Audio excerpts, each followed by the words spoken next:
What's going on, people? Welcome to Throw Down Your Questions, episode 238. I'm your host, Tony Polanco, and I'm joined by Emilio Lopez, Back from the West Coast.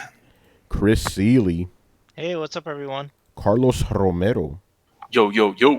Brian Manjoma, This week has shown us that just because that you're a woman doesn't mean that you're exempt from bad ideas. Brett Murdoch, I just never know how to follow this. and Adam Vale. What up, humans? Yeah, what's going on, people? What's going on? What's going on? What's going on? Oh, I'm just going to give a quick shout out right now. Assyrian Air Force, man. He's watching us live again. Thank you for joining us, man. All right. So I guess this is a little bit of a wrap-up E3 Throw Down Your Questions episode, even though we're going to have a couple regular questions in there. But before that, I want to give a big shout-out to the ARG podcast. They helped us with all our coverage of the live events. That was really cool. And also, we talked about it at the end of the last week's show. We got to talk about it now. They interviewed Manny about Contra. So Manny, if it tells a little bit of that. Yeah, I mean, we just, the usual sort of our podcast. We talked about the news and talked about all the E3 stuff, and then we talked a little bit about, about Contra and some of the stuff that went into it. I also got into a little bit of about some of the development that I did, that I worked on for the Banjo-Kazooie animated cartoon, that's never happened. So it just kind of fell in there, a little bit there. So yeah, talking about Contra, talking about meeting the director, and about some of the game. Obviously, I don't know everything about the game because I just kind of did the art. I did a lot of the comic interludes. Officially, the first time I ever played it was actually at E3 this year. So yeah, awesome. So Manny, regarding that, I just want to know. You said that it was in the same building as the turtle job that you had over on 23rd.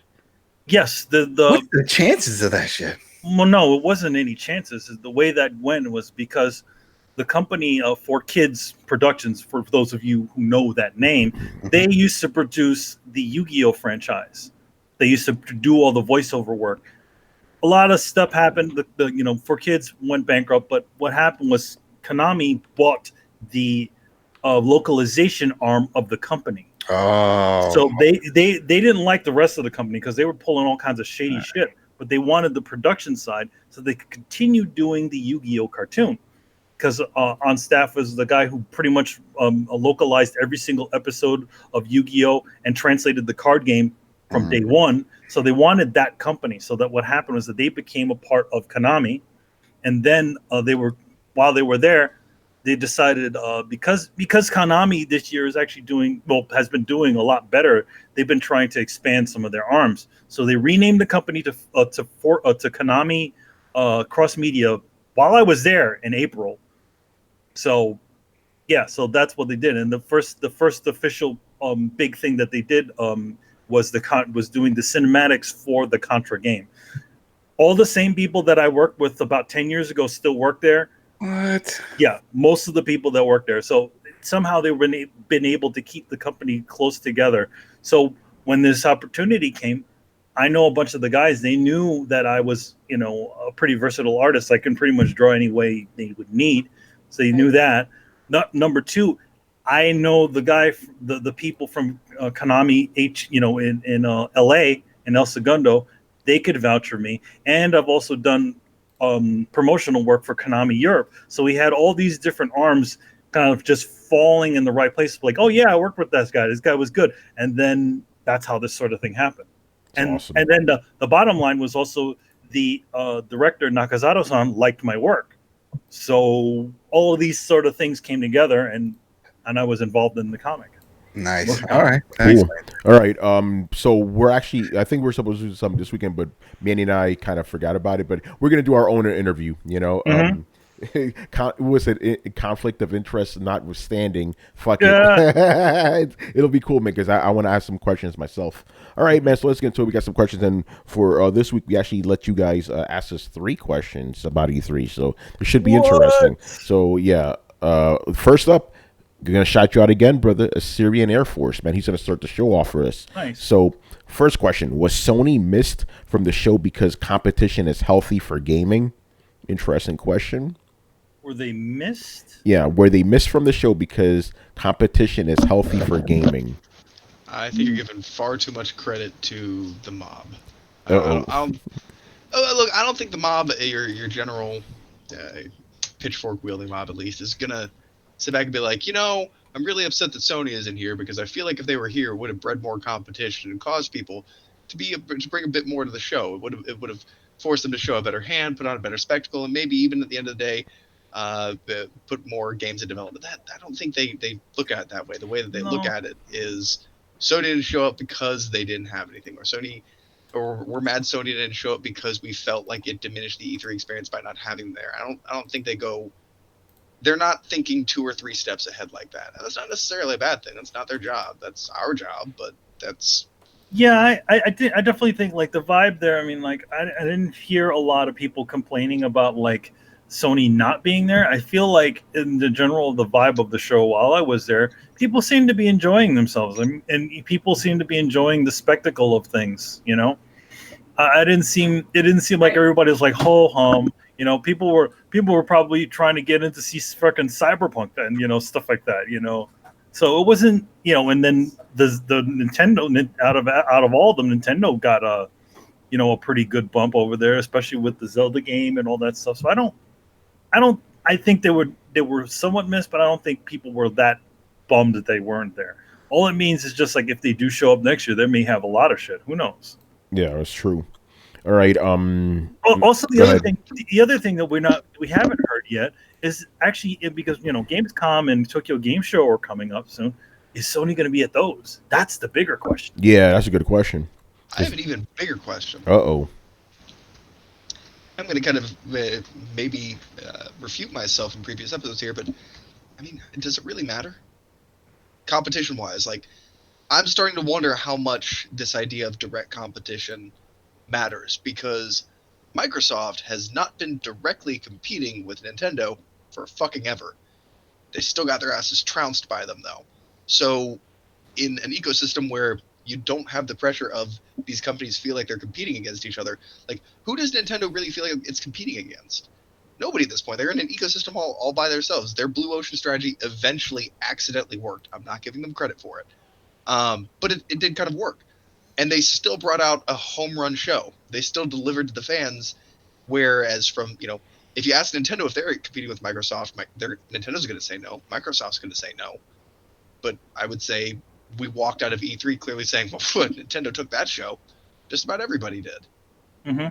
Yeah. So and it's funny because just with talking about the Nintendo thing, they also kind of get a gimme from everybody. Like, everybody's mad about comparing Xbox to PlayStation till their faces are blue. Not 4K, not 60 frames per second.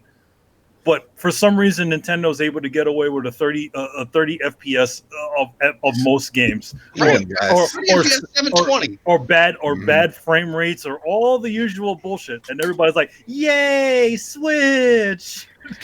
But you know what it is, and again, it goes back to the bottom line. They have a bunch of games that people want to play on the go. It's all a bunch of games, man. Play on the go. Dude, Nintendo's come back to it, and like, as much as I hate Nintendo sometimes, they understand fun. They understand the idea that a game should be, at its core, fun, not giving you a carrot on a stick to get to the next place, but giving you a carrot on a stick to get to the next place, yes, but the experience itself should be enjoyable. And that's one of the things I appreciate Nintendo as a company. Most of their games, not real deep, not a whole lot to them, but they're genuinely enjoyable in a weird, childlike, fun sort of way. And I think sometimes in our grasp or our race for gritty graphics and dark, realistic stories, that some game companies forget that the middle bit is all supposed to be enjoyable. And that's not always a bad thing. I play games that have zero fun in them that I enjoyed them. Senua Sacrifice. That game is not fun. That game is not fun in any way. It is not like, yay, wee! I'm enjoying this. Yay! I'm enjoying being psychotic right now. Whoa! Yeah, exactly. There's not that just unadulterated joy there as if just like beating somebody's face in Smash Brothers or racing in Mario Kart. Like, that's a different kind of fun. And I think Nintendo is really kind of starting to learn how to leverage on that, because a lot of the games that I've played from Nintendo this generation have been genuinely fun. I don't think the Nintendo games have never not been fun. I don't think they've ever just stopped. Like, in other words, like I feel like, even in the Wii U portion of time, there were definitely games on there that were fun. I mean, Nintendo has never really made like a horrible game. You know what I mean? As of late, right? Other than the games that they've been licensing out to other companies, Star Fox Zero. Oh, and Metroid the Other M. Metroid Other M. We don't talk about that. Yeah, if they did it, they would have probably been like, all right, yeah, even games like Woolly World and stuff like that, fun games. They might seem stupid to most people, but they're just fun little games. Captain Toad's. A game about Toad. Who would think that game was fun? Yeah, sure. By the way, I want to move on to the next question because it's kind of still related to what you guys are talking about. So, it'll be a good segue.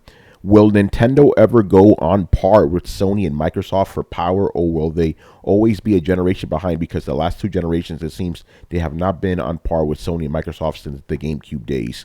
But again, it goes back to you guys. You're saying it's like, do they really need that kind of power when they're putting out games people want? They don't need it. They don't need it. Chris, go ahead, man. Look weird too if they did have it. Think if we had a Mario that looks like Uncharted or something. Right? No thanks. Exactly. Okay, so that goes right. Here's my counter ask. What would Nintendo do with that power? Their games are kiddie games. Their games are simple, fun games.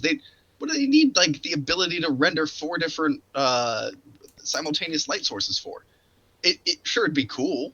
Sure, I'm sure they would find a way to use it, but show me where Nintendo needs that. Yeah, I think the one, obviously because, and this is something they've always done though. I mean, to be honest, like maybe some of the consoles they have been a little bit above, but I think, they're always going to be behind because it's also the cheapest way to go. They're using a system like right now that's like maybe, years, it's literally slightly above a PlayStation 3 or Xbox 360. It's not on par with your phone. Yeah. Actually, phones are more powerful than the Switch. Oh, yeah. Yeah. Chris, what's your take, man? I don't think they're going to do it just because if they want to keep the portable form factor, and that seems to be the direction they're going with the hybrid system, you can't put that kind of stuff into a portable form factor and have it have reasonable battery life or anything, or heat dissipation, all that stuff. So the logistics of it they kind of found their niche. It's working for them with the Tegra, and they might use NVIDIA may make them better SoCs and whatnot on that line, but it's working for them. So I don't see that they need to do it. Mm-hmm. Well, because it's like, other than like the processing power has never been at the forefront of Nintendo. It's always been about the gimmick. Mm-hmm. And recently it's like motion controls, that whatever the fuck the Wii U was, and now the whole portable thing. It's like that's the most important part, because the Switch is it's a gimmick system. Like, yeah, it is. Nintendo first party. Oh, go ahead. No, I said it is. I agree. Yeah. I was just agreeing with you. Yeah. I disagree. Go on. Oh no, it's fine to disagree, but like, all Nintendo cares about is the gimmick and their first party titles. Their first party titles, everyone can agree, are quality titles. Everything else, it's like, yeah, we're gonna get this system. We couldn't care less about any of the new 30 of the new like third party games coming out so everyone can play. I don't know, the new Call of Duty on the go, or Cyberpunk, whatever, like.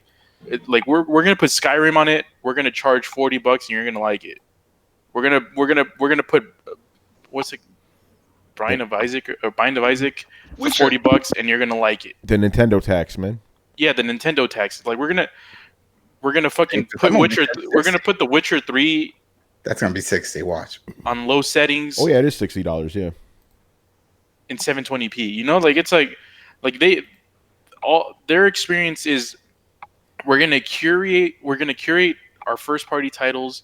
We're gonna provide the gimmick, which is what the Switch is, and whatever fits on it, we'll shove it out. Yep and yep. That's what she said. All right. Next question here. A funny question. Real quick, before you move on, I just want to point out, I think the reason people get some of the gimme on this is there is kind of an immutable law in tech that with portability comes the sacrifice of power. And that's not a Nintendo thing. That's laptops versus PCs thing. It's been a thing forever. So yeah, I don't know if it's so much a Nintendo gimme as a understanding there's going to be a quality drop for portability. I think that at the same time, also just because I think also just having games on there also is a bit of a gimme.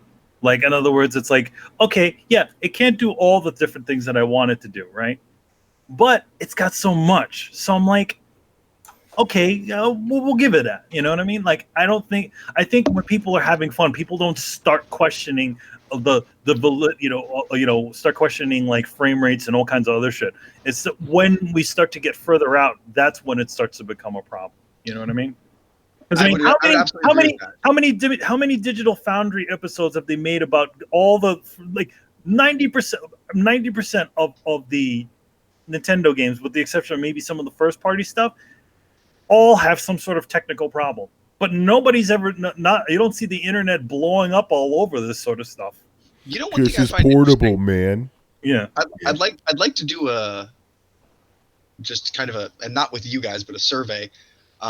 We can easily put that You mean survey a right on poll? Twitter right now. Yeah, I'd like to do a poll. How many Switch owners own just a Switch? Because I believe the Switch is everybody's second system, and that's why they're not bitching about these things. Because if they want that premium experience, they have this PC or this PlayStation or this Xbox to go to. That they buy it as a second system for portability to expand or be an addendum to their core gaming or entertainment setup. So I'm actually curious, is there anybody who owns just a Switch? Well, not here, obviously. Yeah, Well, and not even not our fan base. I know Not our fan base who have either. a Switch, and yeah, that's their secondary. I do not know anyone that just owns a Switch. I also think that Nintendo is also fine with being the second one. You know what I mean? Like, it was the same. It was the same. It was It's the same thing with the Wii. Most people who owned the Wii didn't also, they didn't just own a Wii. They owned the Wii with something else, with an Xbox or a PlayStation at the time. Yeah. Anyway, guys. Okay, Carlos, I think because we got like 15 more questions. We got a lot. Yeah. Oh, my bad. Yeah. Go ahead. No, you go ahead. Finish it up, Carlos. Shit. All right. Okay. You. I remember. You're just not to agree with me. I do know a couple of people. I do know a couple of people who are Switch only owners, and like this is the state they're in. They were super excited just to get the Switch for Mario Kart 8, and I'm like, really? For an old game? Yeah. So I mean, that's the kind of people who are sort of like just the Switch owners. They like those kind of games. They didn't even know that shit came out for Wii U. It's interesting. All right. Last question. He goes, it's a funny one. Will people say next year is Microsoft's year when they had everything to prove and drop the ball? Yeah. You know how usually after every Xbox is like, oh, wait till next year. And I think we could all kind of agree to some certain extent that Microsoft didn't really do anything with their opportunity this year. That next year is Microsoft's year. It's going to be the one. That's it. So yes. Sauce, motherfucker. There you go. All right, let's move on, man. Black Metal Gamer. So his first question is, what are the most cringy moments at E3? Sounds like he means of all time. We go with that if you want. Yeah, we can do all time. Yeah. So what are the cringiest E3 moments? Wii Music. Skittles. I got Skittles.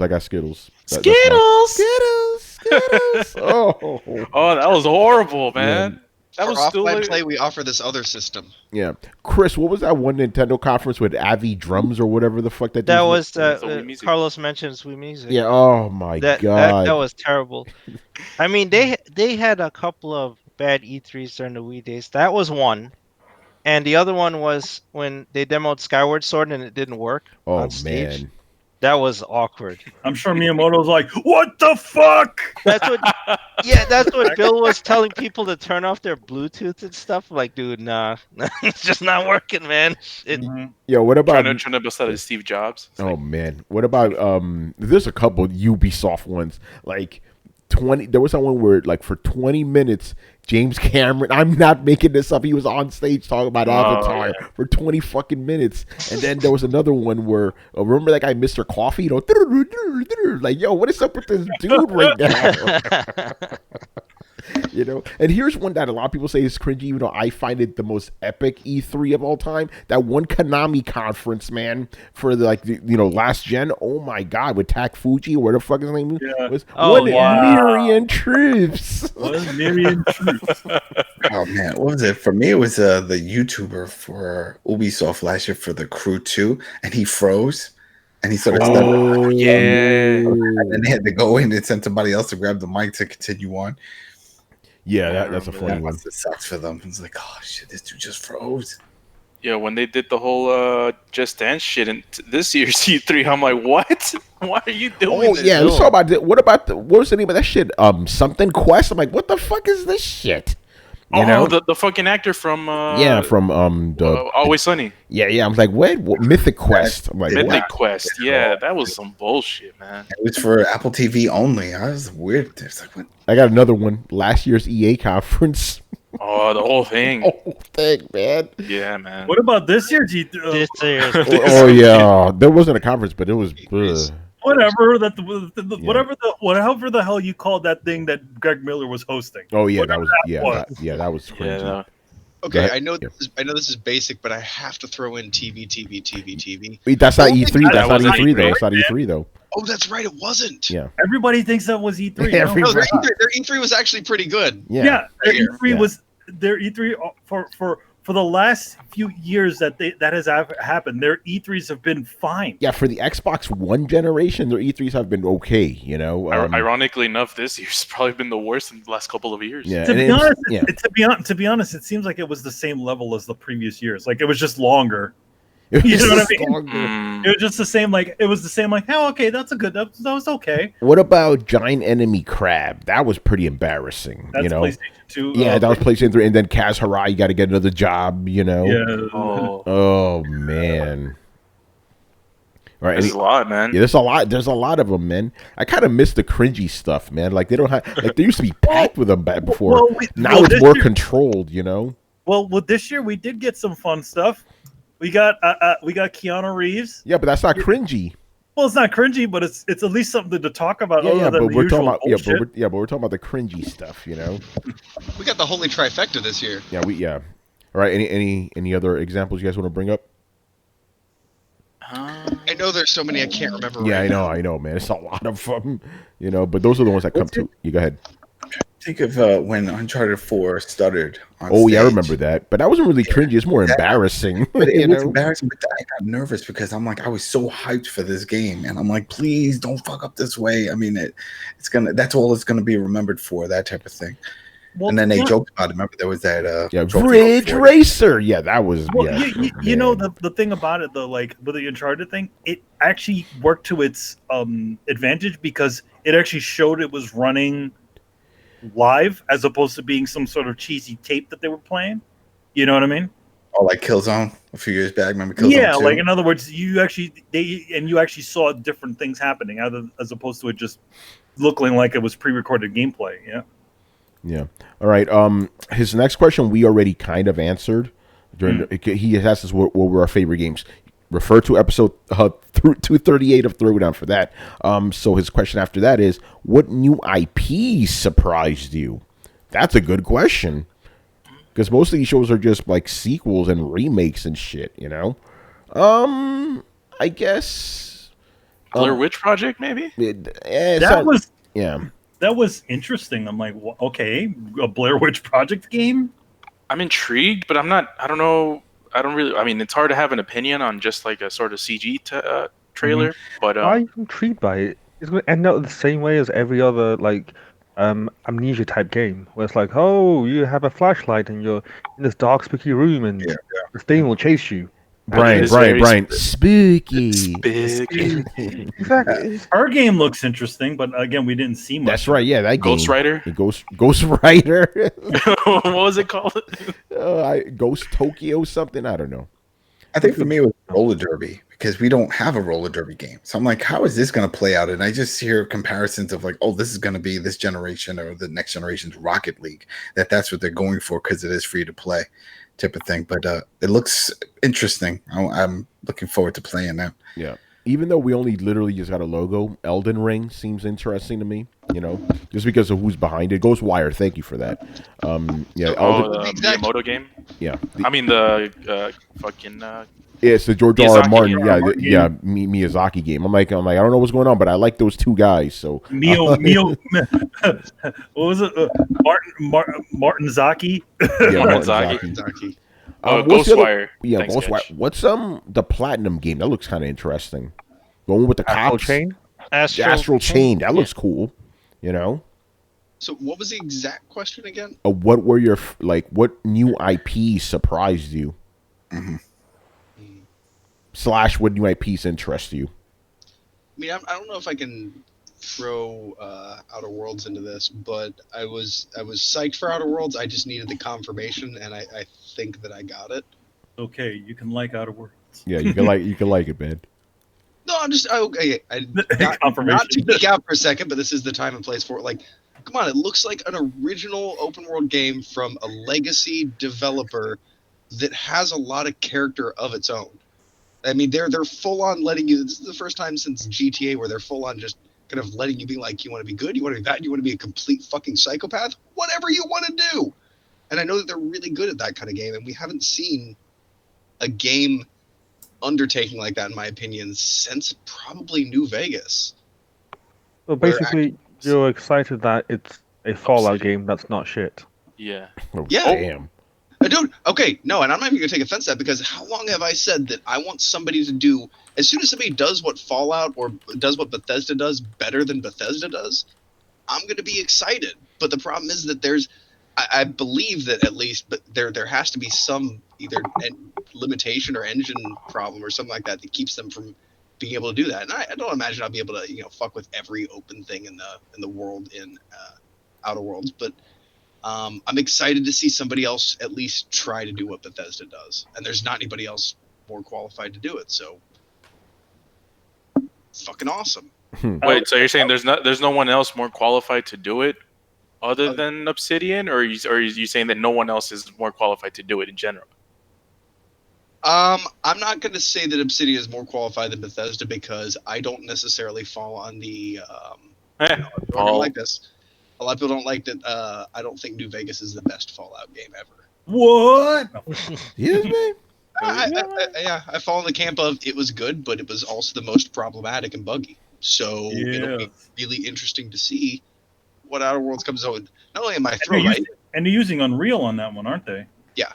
So it should be stable at least. That's why I'm excited for the game, but I'm also really excited to see somebody else try a project of this type and magnitude and see what they come up with.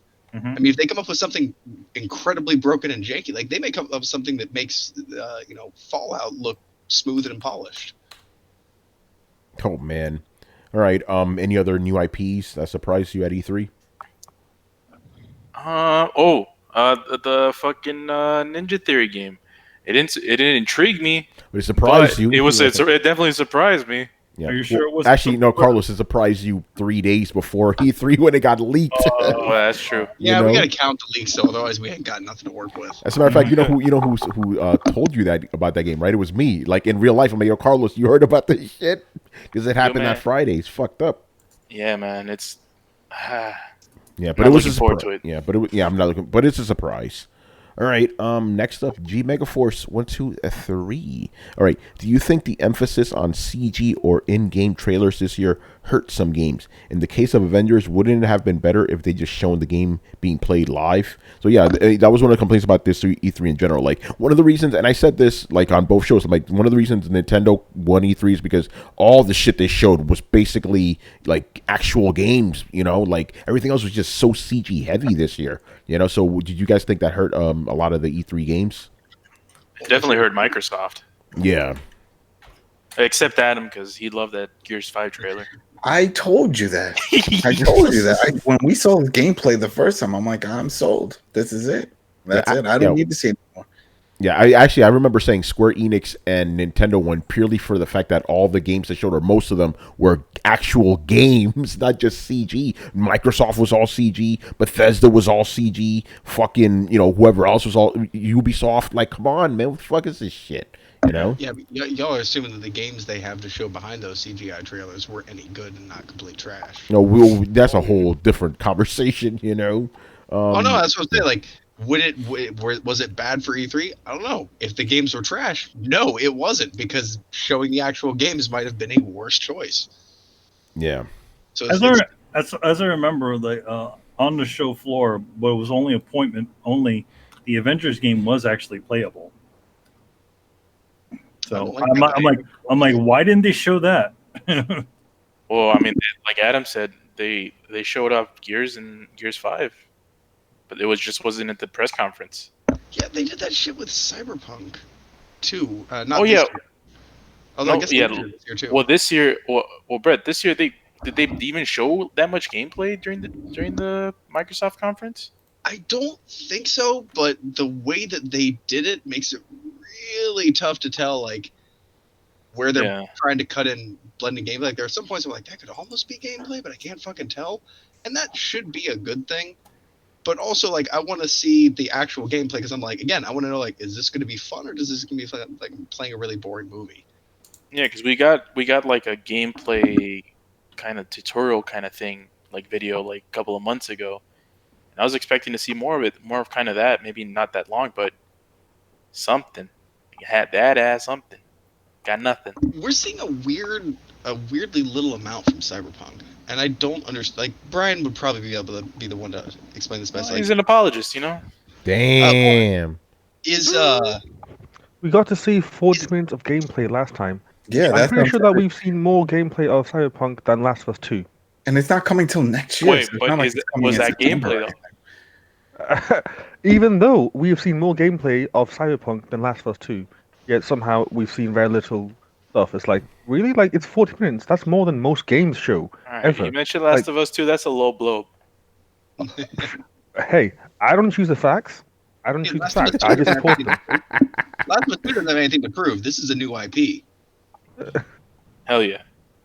But still, we've seen, like, compared to, like, all the other games at E3, how much gameplay footage have you actually seen of them compared to Witcher 3? Sorry, Witcher 3. You see? No. That was actually I'm pretty sure that we've seen quite a lot of gameplay compared to other games. Yes, you didn't see that at E3, but we still seen something. But and here's my thing. Why even show up in the first place? It's like, why do you want to show? Why do I want to see a CG trailer? It's the hype game. People want to get hyped. So show the game. That's E3. People like to get hyped at E3. And here's the thing. I'm a double-edged sword, though, Brian. And like, as well as any of us, you try and hype a game too hard for too long, it blows up in your face. Yeah, but it would have been. And then hence why they announced the announcement date, because that people wouldn't get that. People would have flipped out and be like, "What are they hiding? The game's busted. Something's wrong with it." So it's better that they show something than nothing. So yeah, like even if it's like 5 to 10 minutes of gameplay, like, because like so the Cyberpunk is showing up, right? They showed a 40-minute, like Brian said, a 40-minute blowout gameplay trailer a couple of months ago. They show up in the Microsoft press conference and they show a CG trailer with a Keanu Reeves reveal, and I'm like, okay, that's fine and dandy, but how do you know it's CG though? because it was a CG trailer. It was hold on, whoa. Manny asked you, how do you know it was a CG trailer? I know it's a CG trailer because it was a CG trailer.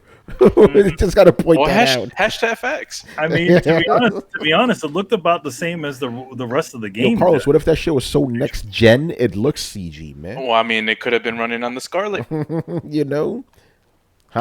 many teraflops that shit had? Like 40? Like, I mean, you gotta have 50. Gotta have 50, right? Anyway, go on, man. Yeah, like it's like you're gonna show us a CG gameplay trailer, and what I mean, a CG trailer. Why don't you just show us some gameplay too? It's like you're getting everyone hyped. Like get the gamers hyped. Want to see that? Are they though? Like, Gamers are They hyped. Oh said yeah, the for gamers are the hyped as a pre-orders, they are motherfucker. hyped. Yeah, for The pre-orders went through the roof. They said for yeah, man. Cyberpunk and for Final Fantasy These VII. guys are so hyped you can smell like the urine on Twitter. Yeah. Like these guys are pissing themselves. You know, it's great. And then when Okay, it came out, so- when the devs came out and said that Keanu Reeves is in like a cameo, like he has the second largest dialogue. Well, he's character. well. If you know the RPG, the character that he's playing is a serious character from the tabletop. Like my buddy, who's a really big fan of the tabletop / pen and paper game. He's like, oh my god, he's playing that guy. Like, yeah, he's playing a really important character in the How about you Cyberpunk guys? world. Like, I find myself honestly, like, I was really, really excited for Cyberpunk, and I just something about the way that they've been releasing it. I've just kind of gone to like, eh. I mean, I'll still buy it, I'm sure, because it's a Cyberpunk game. I'm for me, I'm gonna wait until it launches and stuff, because I'm still not too sure about the whole first person bit of it. To be honest, it's like you have all this customization, and what can you do? Nothing. You just see a pair of hands with a barrel of a gun. Who cares about that? Yeah, and I've already said, I've never played a CD Projekt Red game, so I can't give them that benefit of doubt. And I've never been a fan of Cyberpunk, so that's already a bit of a turnoff. But I'll try it out because, at least from a gameplay thing, it looks intriguing, but I need to see more. But I'm not as bothered by the whole first-person thing, but I do agree. It's like, if they're going to give you a bunch of customization options, and your character is essentially going to be a floating gun, what's the point? So I understand that. I'm bothered by it. Yeah, I know you are, but, I don't hate it, but I just think it's like it hasn't given me at least that thing to be sort of excited from.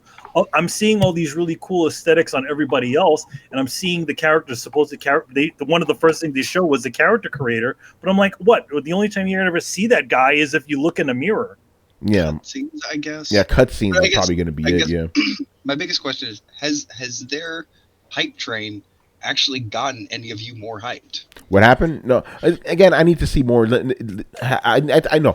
I need to play it. I like anything you show me is not going to get me any more hype. I need to play it. But you don't think that if there was a way, like, I'll be honest, if they had done different with the reveal, if they would have come out and like led in with some trailers and then gotten like a badass gameplay montage and just put a little bit more, like, I found myself kind of being like, I'm not interested in the story yet. I'm not hooked in the story yet. I'm not intrigued with these characters that you're showing me, and you're not really showing me enough about the world to intrigue me about the world.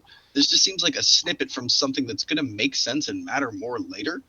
But I never feel like they're showing me the right stuff at the right time. They never release it in the spotlight. They always don't show you what you want to when they do their presentation, and then they like release video, a 45 fucking minute video. Like, God damn it, I don't want to see you dance around not showing me anything, telling me everybody else gets to see it, and then showing me a 45-minute video. Like, I appreciate that. I ain't got the time for that shit. Show me 5 minutes. Show me a montage of the good stuff. Yo, preach, Brett. Show. Like, don't. It's just the way that you hand it out to me is just the worst metered way to hand it out.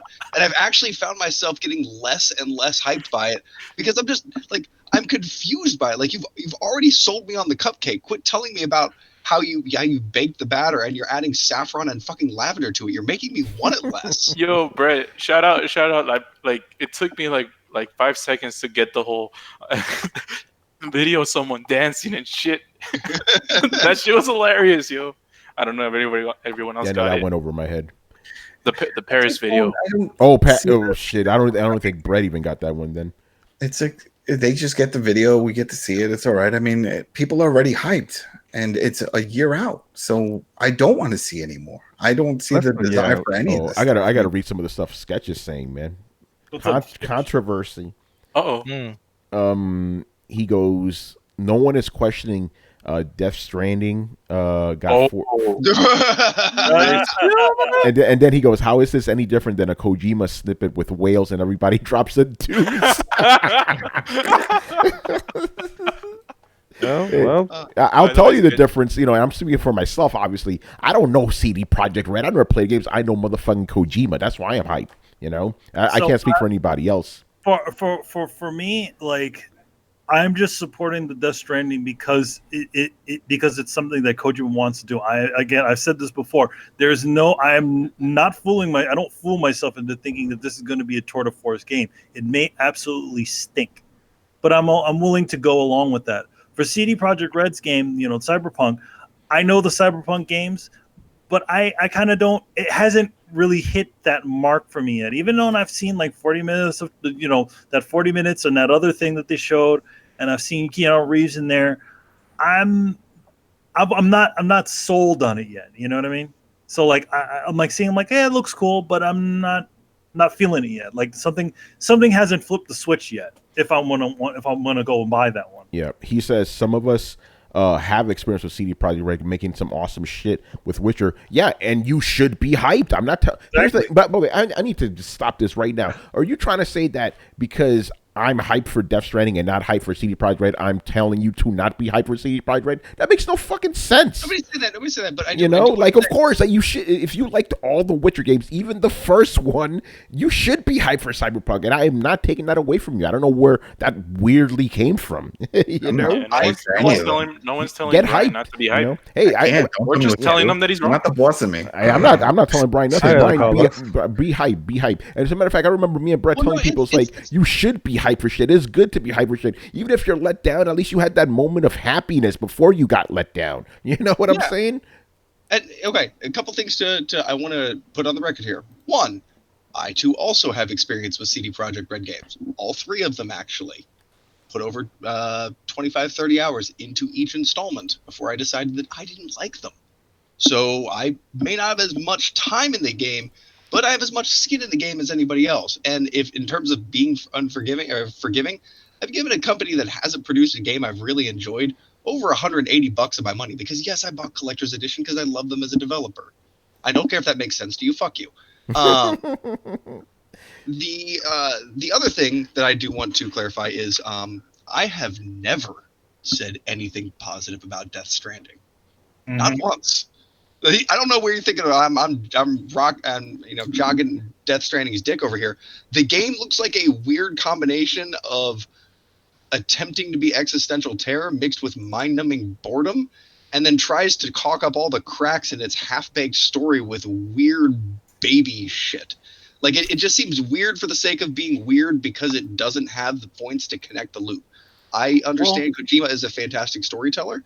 I am not sold on this game, and the fact that he put the guy from The Walking Dead in it, like, fucking who cares? Yeah. Who gives a shit about Norman Reedus? Yeah, man, Cyberpunk is better because they got Keanu Reeves, son. Favorite actor. So. And other than Tony and Manny, I don't think anybody else is. I don't know about Chris, but I don't think anybody else is hyped about. Well, we've talked about this before. How Manny and I are literally the only guys on the podcast who aren't really multiplayer fans. Yeah, no. We're like, okay, it goes back to the thing. Like, me and Manny are the only guys on the podcast who don't really like multiplayer games. Yet everybody seems to say the whole podcast doesn't like multiplayer games. So it's a weird thing, you know. It's the curse of being the host and co-host. I guess you speak for everybody. No, I don't speak for nobody, man. As a matter of fact, most of you guys don't agree with me on nothing. You know, like. Remember, take us as individuals, man. I already said I'm going to buy Cyberpunk, even though I'm unsure about it. What you mean, you people? You people. I'm still hyped about Cyberpunk, but I was disappointed about what. Anyway, come on, let's move on because we still got a bunch of more questions here. Yeah, E3, yay. All right, for years, people were asking for Panzer Dragoon, Final Fantasy VII Remake, Shenmue 3, Baldur's Gate 3, etc. Why are game developers, publishers only now looking into their backlog? What changed this generation? They've been doing this for a while, brother. Yeah, man. This whole generation has been backlogged stuff. Not just this generation. PS3 generation has been going back too, man. Yeah, man. But not like this. Like, no, I'm in the same boat. I'm like, what the fuck? Like, they're pulling out some legacy heavy hitters now. Yeah. Okay. So I guess Trials of Mana, like, come on, like it's like before they were afraid to go near the heavy hitters because they weren't sure, and so they just did the stuff that they knew would sell. And I think for a long time, maybe they were just afraid of touching on that nostalgia and getting it wrong and just pissing everybody off. And now they're a little bit more sure on their formula. I don't know, but it sells. I absolutely agree, and I don't know why it took them the point to get to. They were remaking the games that sold, but now they're getting down to a lot of the cult classics, a lot of the fan favorites. Yeah, that's true. Panzer Dragoon wasn't a big seller even back in the day, you know? I don't know anybody that wanted to remaster that shit, and they What? did it. L.A. Noire, remember Rockstar? Oh yeah, they still know what they're doing. They're remastered Final Fantasy VIII. Nobody wants that shit.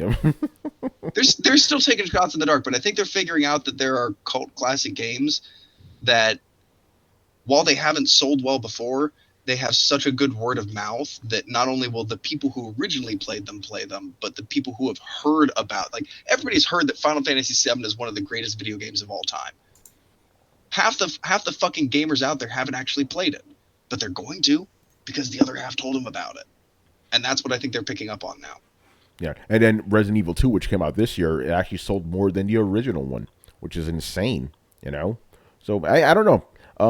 Yeah, nostalgia sells, you know? That's just how it has always been. You know, I remember even on PS2 buying collections of older games. On PS3, a bunch of them. Obviously, I still got a bunch of PS3 games in shrink wrap that were older games. And then this generation, they really went crazy with it. Remember, that was one of the complaints this generation. It's like the first 3 years were nothing but remakes and shit. You know? It's interesting. Super Mario All-Stars. So I don't think it's just now. It's been going on. They were remakes of a game a year before, or 2 years before. No, like now they're reaching 10 years back into the pocket, 20 years back in the pocket. You know, one thing that I noticed that especially this E3 and other E3s, but more so this one, whenever you see these interviews with developers, people, there's always the reviewers always asking about older titles. Would your studio consider bringing back blah blah blah game blah blah?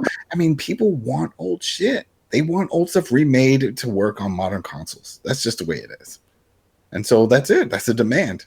And people, then they start doing it, and it all comes in a big bunch, and then people start questioning, why are they all here now? It's like, well, it takes time to remaster all this crap. So it's interesting. All right. We got Bulletstorm coming. Yeah, so, that is true. Go ahead. I also, on that Nintendo, just a side note, on that Nintendo Direct, I never got to see that stuff on there, and I never got to see Panzer Dragon. I know people are excited about that, but man, I don't know about that trailer. Oh man, I come over there right now and slap the shit out of you, man. It looks good, dude. Remember, it looks a little janky to me. And compare that to the original one. I don't see that at all. Not to mention, it's made by some no-name company that made iPhone games. Yeah, see, that could be an issue. That could be an issue. Yeah, that's fine. But that shit looks good, man. Like I didn't realize they were gonna make it look like it. Remember the original Saturn one? How shitty that looked. They added all this extra. They added all this extra geometry and shit all over the place. I'm like, I don't know. It's just looking a little weird to me. Interesting. I would be more trusting if it was actually the people that did Blue a lot Point. No, not Blue Point. But it's actually a lot of the people who originally worked on the game, not just some other person's interpretation of what that's supposed to be. Yeah. Just saying. Yeah, no, that's a fair point, but I think it looks good, man. All right. I mean, it looks like Star Fox, so. Yeah, what's better than Star Fox? I can guarantee you that. All right, let's settle that fuck. All right, man.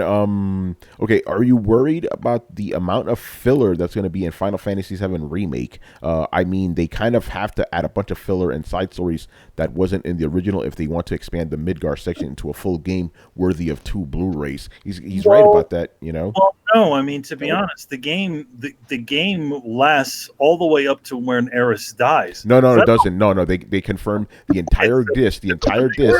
Yeah. It's all up to Midgard? Up to Midgard. They confirmed that, yeah. To be honest, I mean, if you think about it, that Midgard section is actually pretty long in general. But it's literally 5% of the game, you know. Fill up, I would think it's the quality. It's got to be all that. And they also confirmed that they are going to be adding more story elements to it.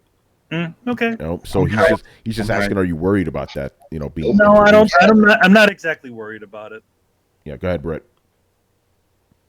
Exasperated sigh. Uh-oh. Yes, I mean, how are you not worried about this? Like, nope. Okay, Square Enix now, let's just be all fucking honest. Square Enix now does not have the chutzpah to make Final Fantasy. If it were, the team that is there now could not have made the game that was there before. It's regarded as one of the greatest games of all time, if not the greatest game of all time. It's not talking shit to say that you don't reach that high water mark again. So I can almost guarantee you the shit that they're going to be adding is not going to be up to par with the shit that was in there before. And I'll even add upon that you can't just necessarily jam in extra story elements. Writing doesn't work that way. I mean, you can, but it's going to feel modular. To be honest, I mean, the things you have more. If you add more side missions, you allow the ability to explain to explore sections of Midgard that were never explorable in the previous game. I mean, there's a lot of invisible walls and stuff that things that don't go anywhere in that game in the original game. Well, expanding lore, I'm okay with to a certain extent, but adding new story elements is the part that scares me. Come on, it's going to be Dragon Ball Z all over again, where there's clearly the story and then there's clearly the fucking padding. I definitely think there's going to be something like that, but I don't have too much. Not worried too much about it. Just stick to the path and you'll be okay. But at the same time, I'm for Final. Like I've also said in the past, I'm actually not going to buy this. What? Yeah, I don't buy it. I told you. I said this from the beginning. Yeah, but you lie to me a lot. I said this originally. I'm not going to buy this until all the parts are going to be out. I'm not going to go down this road. You know what I mean? Let me document this. So Manny said he is going to buy it when it's released. When it's all released. That's what he said. Nope. Well, honestly, Brett, I think you shouldn't worry too much about the story because honestly, the story is what it is, really. And all the like the major points are there. They're going to run through all the major points that happen in the game. I get that, but here's my concern. Like, so you've changed the combat system, you've changed the aesthetics, not just updated them, but changed the aesthetic style from kind of that kind of weird quasi chibi that you were coming off of Super Nintendo with into more like what Final Fantasy VIII was. You've changed the proportions. So you've changed the art style completely. You've changed the battle mechanics completely. You have changed the pacing of the game completely. You have added voice acting, which is going to change the tone of the game completely. And now you're telling me you're adding story elements. This doesn't feel like a love letter to the Final Fantasy I played before anymore. This feels like it's slowly Tetsuoing the fuck out into some other weird beast that's there to just generate as much income as possible based off hype. And that's not the game that I what did you think this was? No, yeah. I know. That's what I'm saying. I'm sorry, dude. I know that's exactly what I thought. Why would they even make this thing if they didn't think it wasn't gonna scratch somebody's itch and have a bunch of people jump on top of it? Everybody's been asking for this one.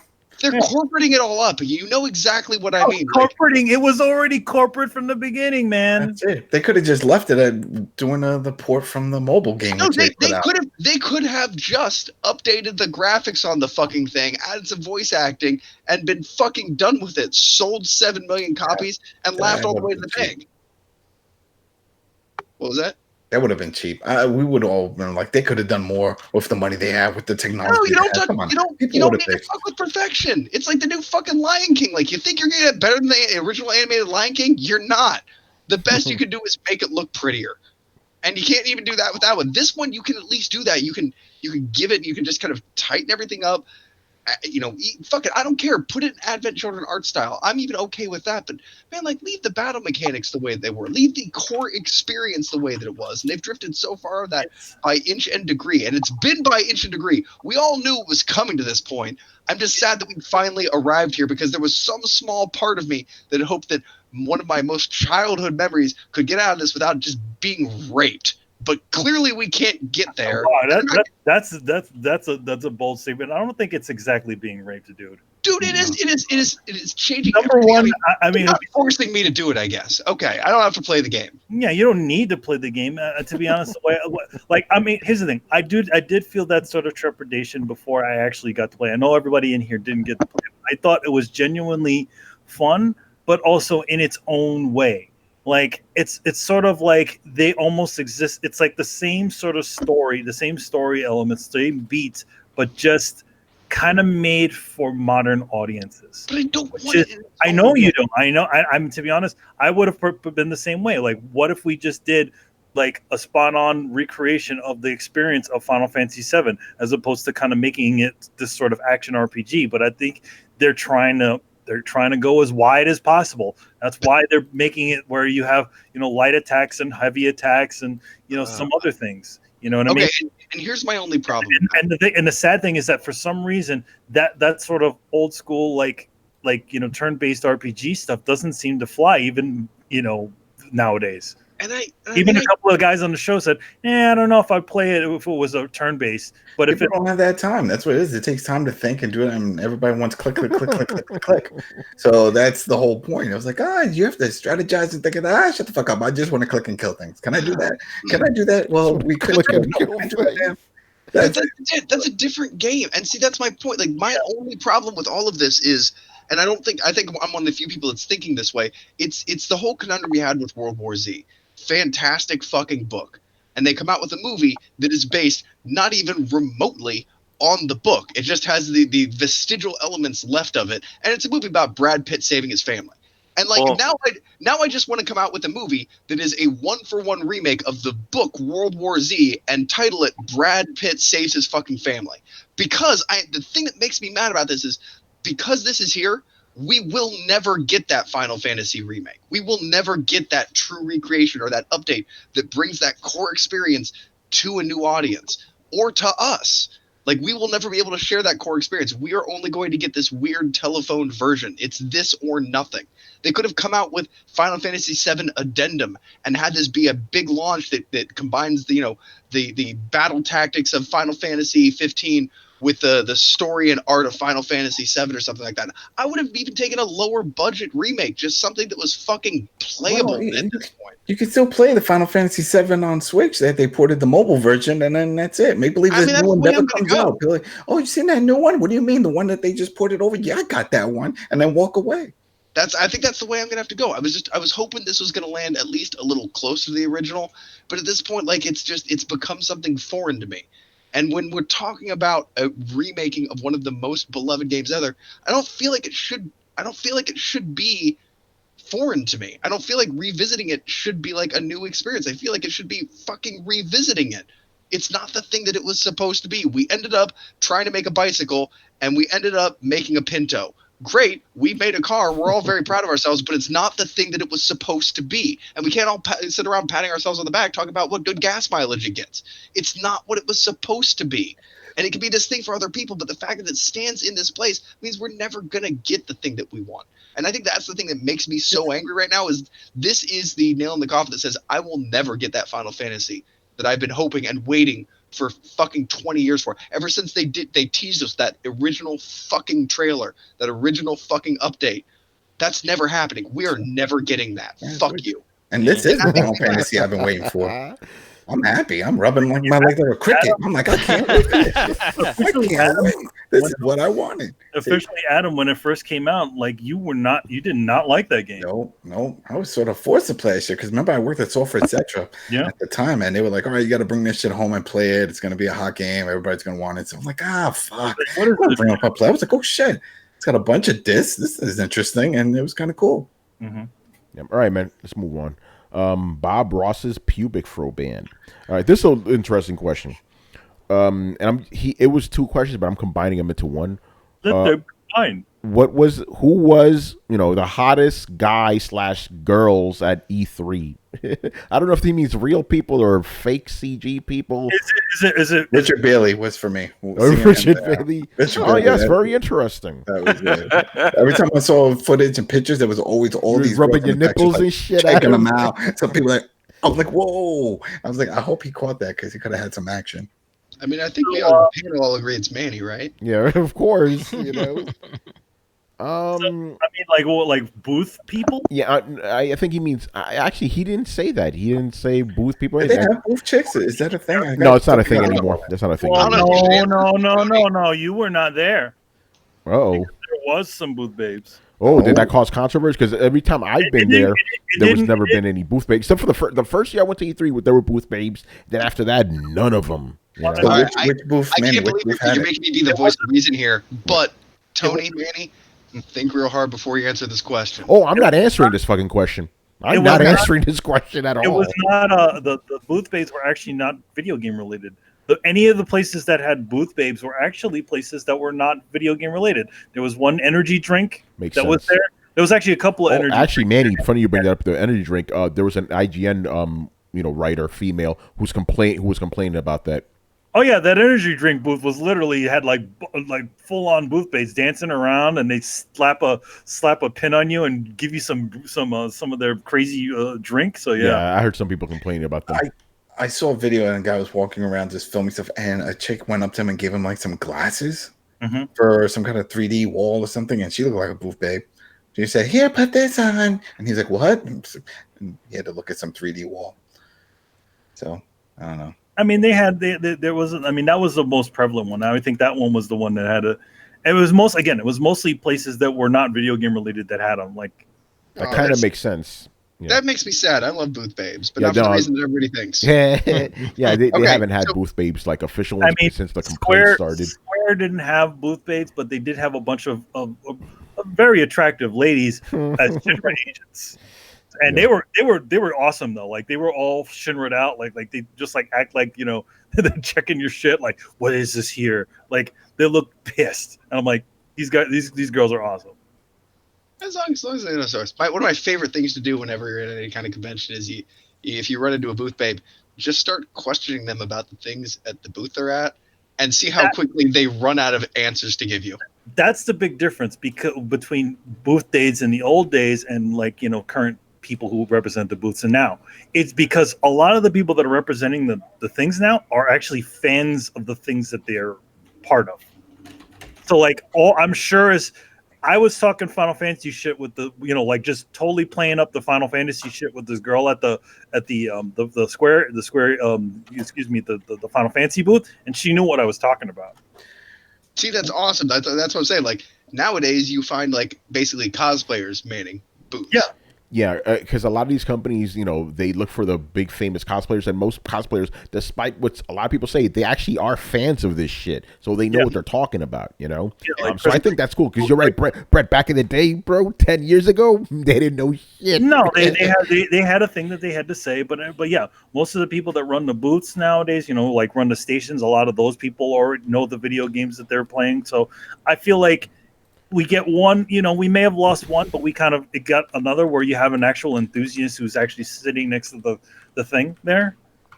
That's great. I'd rather live in that world. I'd much rather have a person that knows about this sort of stuff kind of representing the stuff rather than just some random person just like, oh, you know, I just got paid to stand here, you know? Yeah, that shit was just fucking insulting. Yeah. Anyway, anybody else want to answer this shit?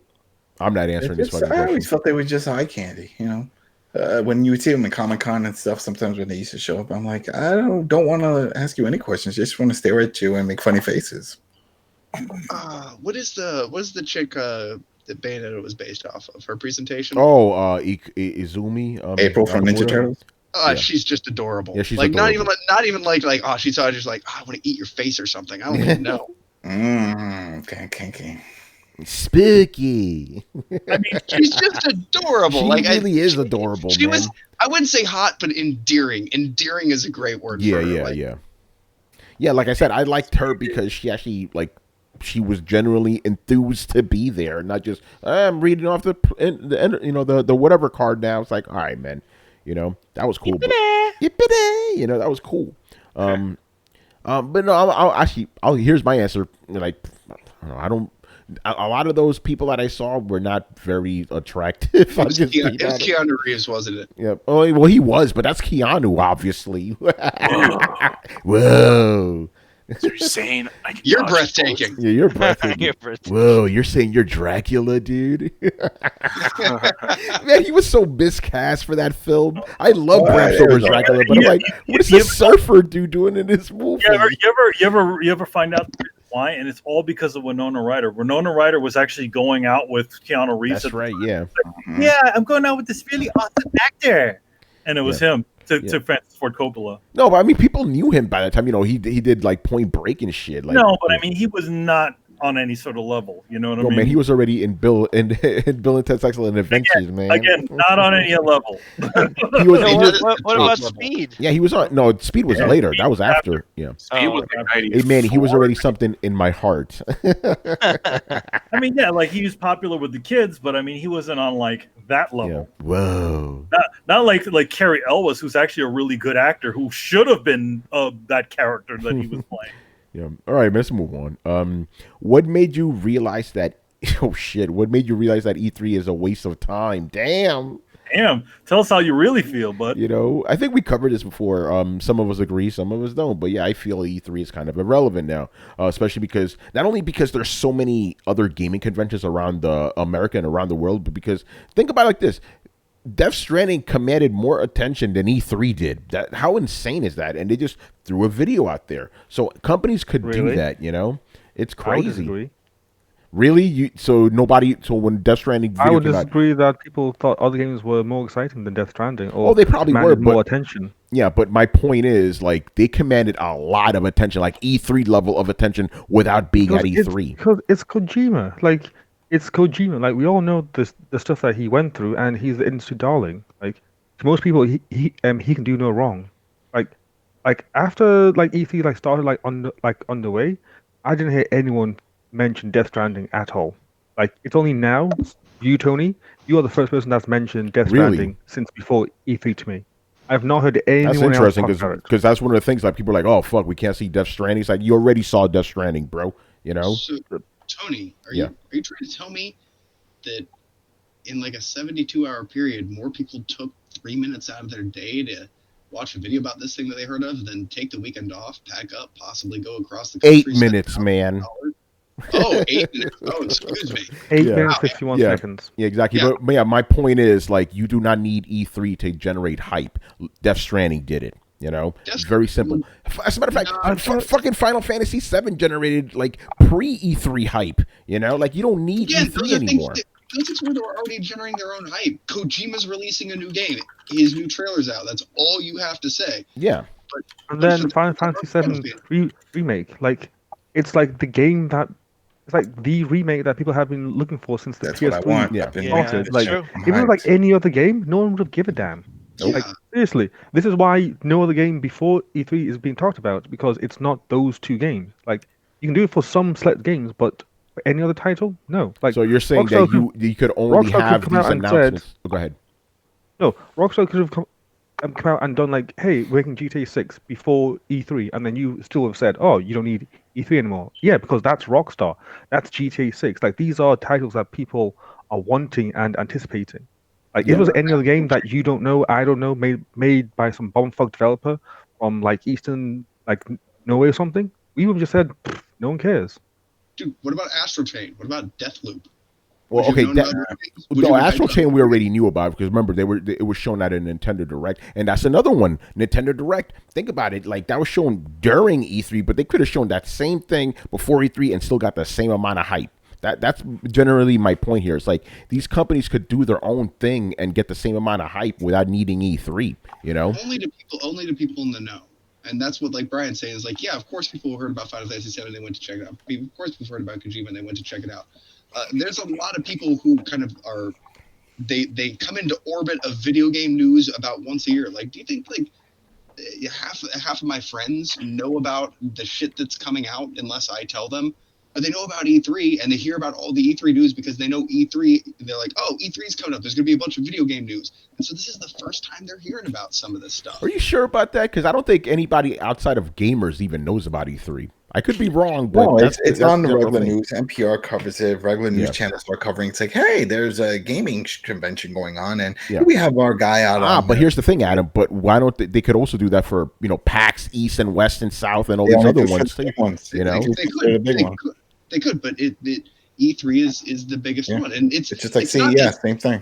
Yeah, there are people who are they're still gamers, but they're not aware of all gaming news. They just play video games. Sometimes some of these gamers don't even know these days, Tony. They just go to the store every couple of months. Oh yeah, they don't know shit. Yeah, they don't know buy nothing. Something. There's a huge chunk of gamers, and even those people know what E3 is. Though, if you're a gamer, you know what E3 is. Yeah. So you're telling me that E3 is still as relevant now in the age of the internet as they used to be when you could only get video game information from magazines? Is that what you're telling me? Because that's my point. Yeah, they're still riding the coattails of the E3 season. That people know video game news comes out around now. And if it weren't E3, it would be another anchor point that everything would kind of satellite around. We know that early summer is when all the game news drops. and there's going to be leaks beforehand. There's going to be a big event, and then there's going to be some things sprinkled out afterwards and a couple other shows. But for the most mundane of us, we know, yeah, it's like June or July, E3 happens, and then they show a bunch of videos and stuff. And then I get on the internet and I look up all the things that people are talking about. I look up the best of E3. And of course, as I go through the best of E3, guess what's on there? Death Stranding. Guess what I'm going to click on? Death Stranding. Guess what's going to click me through to? The YouTube video of Death Stranding, and give that another hit. It's an aggregation tool. Yeah. Tony, but do you watch New York One? Of course, that's like the main channel. You know, remember that's what I'm saying. That tech guy that they always send to CES and stuff. They had a little segment on E3. Yeah, that's what I'm saying. They cover them, and they don't do all the other ones. But again, my general point is you could still jump a lot of fucking hype, without even needing E3 because there's just so much around it anymore. You could. But let me ask you this. And you've seen it already. Okay, there's things. The Keanu Reeves thing. The holy trinity of E3, the Keanu Reeves, the chick and the dog, or just the Keanu Reeves thing that's become mimetic right now, that started at E3. That wasn't a thing before E3. Yeah, I agree. Every Keanu Reeves meme you're seeing right now is because of E3. But I know I don't like to deal in hypotheticals, but I need to do it for this one. Microsoft could have had their own thing, and it would have blown up. You don't know that. Yes, I do. I know that for a fact. Well, you can't handle the truth. So you're telling me if Microsoft put out their own conference and that had Keanu Reeves, nobody understand? Oh, I don't care. I needed it to be at E3 for me to care. Come on, bro. The meme is the holy trifecta, Tony. It's 3 different things from E3. If you would watch all 3 of those things separately and been like, oh, there's 3 things that came out this weekend that are in no way related that I find funny and put together, and it's going to go Mac viral. It's not. It's not going to work that way. And even if it did that way, I'm showing you so Keanu Reeves being at a Microsoft presentation wouldn't have gotten any memes going. Chris, go ahead, man. Oh, wait a minute. Number one, you got to realize officially that Microsoft situation is not even at E3. Yeah, that's their own thing before. They are outside of E3. But it is called the Xbox E3 briefing. So but it's not part of E3. No, but it is the E3. It is. It's E3. It's E3. It is. No, Manny. It's literally called the Xbox E3 briefing. It's literally called that. Enjoy your rest of your E3. Yeah, exactly. Anyway, Chris, go on, man. Yeah, I agree with you that if Microsoft did their own conference, the same exact thing, set it up the same way, talked about things in the same order, had Keanu pop out at the end of Cyberpunk, and the guy yells, "You're breathtaking," whatever. That could have happened at their own conference. That didn't need to happen here. Are we talking about at the same, like, if they had done this, say, in October? No. I mean, let's say they did it a week before E3. Let's say they're like, okay, we're going to talk about this. Okay, but that's my point, though. E3 is the anchor point. It's like Christmas season. We're in the E3 season. So if we're talking about any shows that are done remotely even around the time span, even in a different location of E3, they're still because of E3. If E3 wasn't there acting as that anchor point, these things would just be randomly thrown around like Nintendo Directs are. And people don't really care about. But Nintendo Directs are boring and safe. By the way, I need to bounce. Do you care about the Nintendo Directs other than one around E3? No, this was the only E3 Nintendo Direct I cared about this because it was good. By the way, I need to counteract something. So you're telling me that if they would have shown this, the exact same Microsoft conference in October, people would be like, I don't care. I don't care about Keanu. I only care about Keanu in June. Like, no one's going to say that,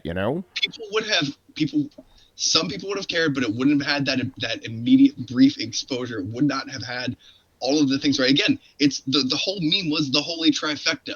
The same way like a dog behaving on stage would not get as much traction if it just happened at a conference. We're like, oh, it's an adorable thing. It Twitter trends for a little while and then it'd be over. It wouldn't be this big.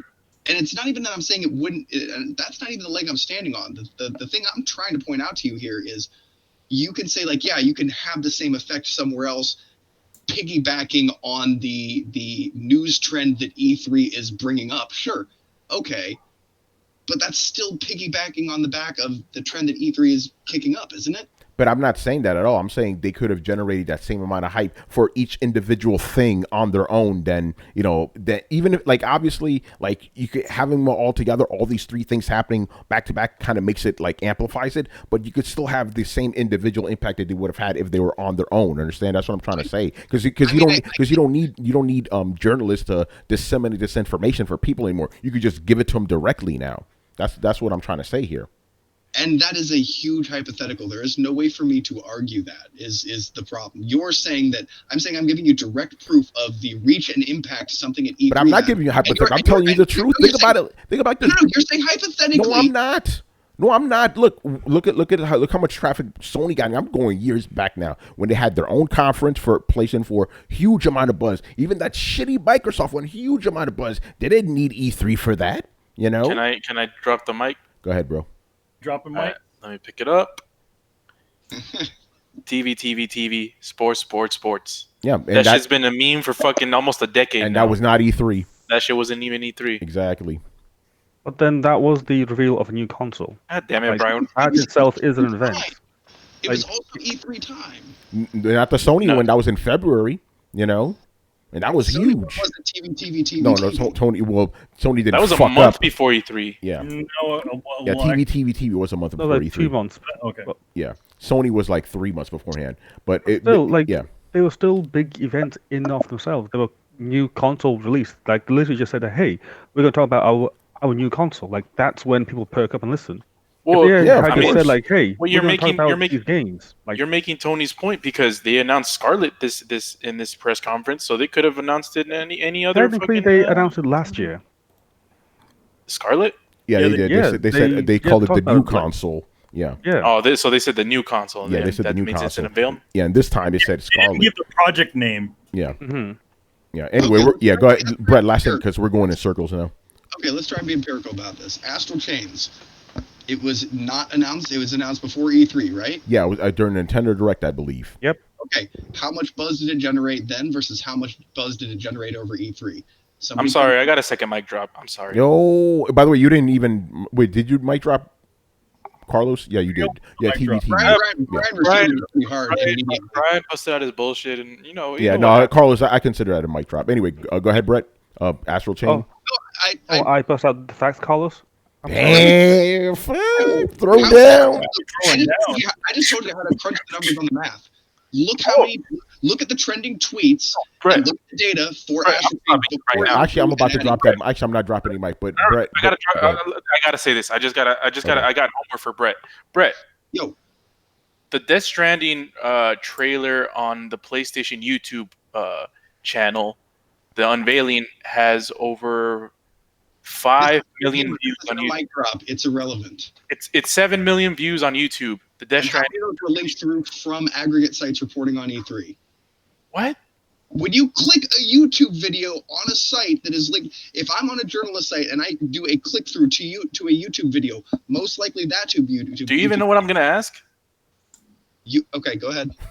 Okay. I think I do, but he's already getting defensive even before you got the Death Stranding release date reveal trailer 2 weeks ago on the PlayStation YouTube what's it called YouTube account has over 7.1 million views.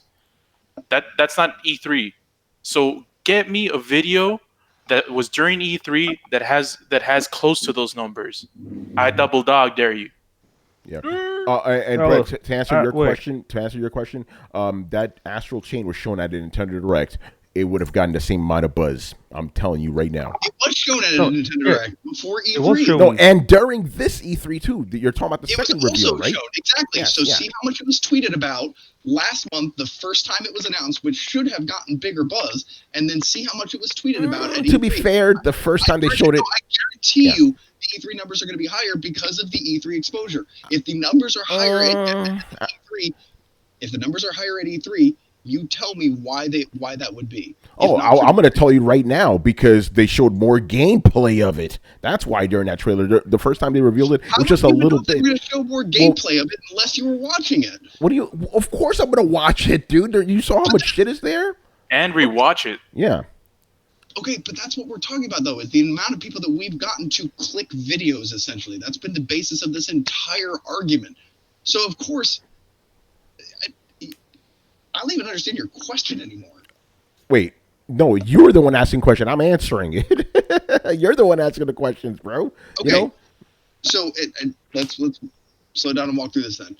So why would Astral Chain be talked about, if it's being talked about more at E3, And you're saying that's because it had more gameplay and it generated more hype because it had more gameplay? Yeah, okay, this is where I'm going to go. Okay, the first time Astral Chain was shown at the Nintendo Direct, people didn't know what the fuck that was. They were like, well, I don't know what that is, but it's platinum. That looks cool. So it's obviously going to generate more hype when people are already anticipating it. Plus, they show more gameplay. They could have shown that Nintendo Direct, the exact same Nintendo Direct, in August outside of E3, and people are like, oh, Astral Chain looks fucking hype, son. I've been waiting for that since the last one. So Okay, the buzz was already there. Yeah. Let me ask you this. What kind of data would I need to show you to prove my point? Is there anything I could show you that you wouldn't refute? I would need to see it, man. I would just need to see it. No, that's what I'm asking you. What would I need to show you to convince you that E3 has a positive bearing on exposure? What statistics would I need to show? Because I'm not going to disagree. I'm not going to disagree on that. I'm just saying you could show the stuff outside of E3 because obviously, like, if you have a bunch of gaming news happening the same fucking week, there's going to be a lot of buzz. But I'm saying in the age of the internet now, you don't need that anymore. But every time I can give you a buzz, they're talking about it more during E3. But this is me. I'm going to rebut everything. You know how I work, bro. That's what I'm saying. No matter what empirical evidence I could give you, but you're not giving me any empirical evidence right now. No matter what empirical evidence I could give you, you still would not be receptive to it. I'm telling you, there is no right answer here. Okay, I'll take that. I'll take that as an answer. I'll take that as an answer. We could all be wrong. I don't know. But yeah. Anyway, that's very anticlimactic. Anyway, let's move on. Johnny W. Uppercut. Is this year's E3 more proof? I think it's kind of a similar one. Is this year's E3 more proof that the conference is not as exciting? Else, it's the start of next generation with new hardware. Okay, that's different enough. So yeah, do we think that the buzz for this year's E3 was a little bit low key because people are just anticipating next year's E3, which will have the new consoles? I think so. I think it's why a lot of people, myself included, didn't bother. I'm like, this year's kind of whack. This year's 2012, if you think about it, right? The year right before the new consoles dropped. Because Sony didn't go. Well, that's one of the things. I'm not going to deny that, but that's one of them. And then the games, and to be honest, from what I've seen of the games there, I'm not disappointed. I didn't go. I'm like, yeah, this was a skippable year. They had a bunch of good games. They had good games, but not like, oh my fucking god, games. Except Panzer Dragoon, of course. Yeah, you already know, son. But yeah, I've said that. I think that because of this is kind of like I call it the holding pattern year before a new console drops. So that's probably this year was a little bleh, Yeah, I agree. I there was a few gems in there, but overall not too much. And I was actually surprised. Like I had said that Microsoft may talk about the new console, and some people are like, no, they're not going to talk about it. And then what happened at the end? They talked about it. That's where me and Tony were like, don't say 120 frames a second, man. What are you doing? Yeah, that was. But yeah. So they and of course, since they were there, they were the first to go. They set the tone for everything. They're like, oh, look forward to next gen. So it's like, all right. Like I will do that. I will look forward to next gen. I'll see you next year. I mean, those, they're making studio acquisitions. Half that stuff is probably going to come out on Scarlet because it takes years to get that stuff done. Yeah, because is there anybody here could actually say, "Oh, this was a really hype E3"? No, I dug it. No, I couldn't say it was. No, really hype, not like dug it.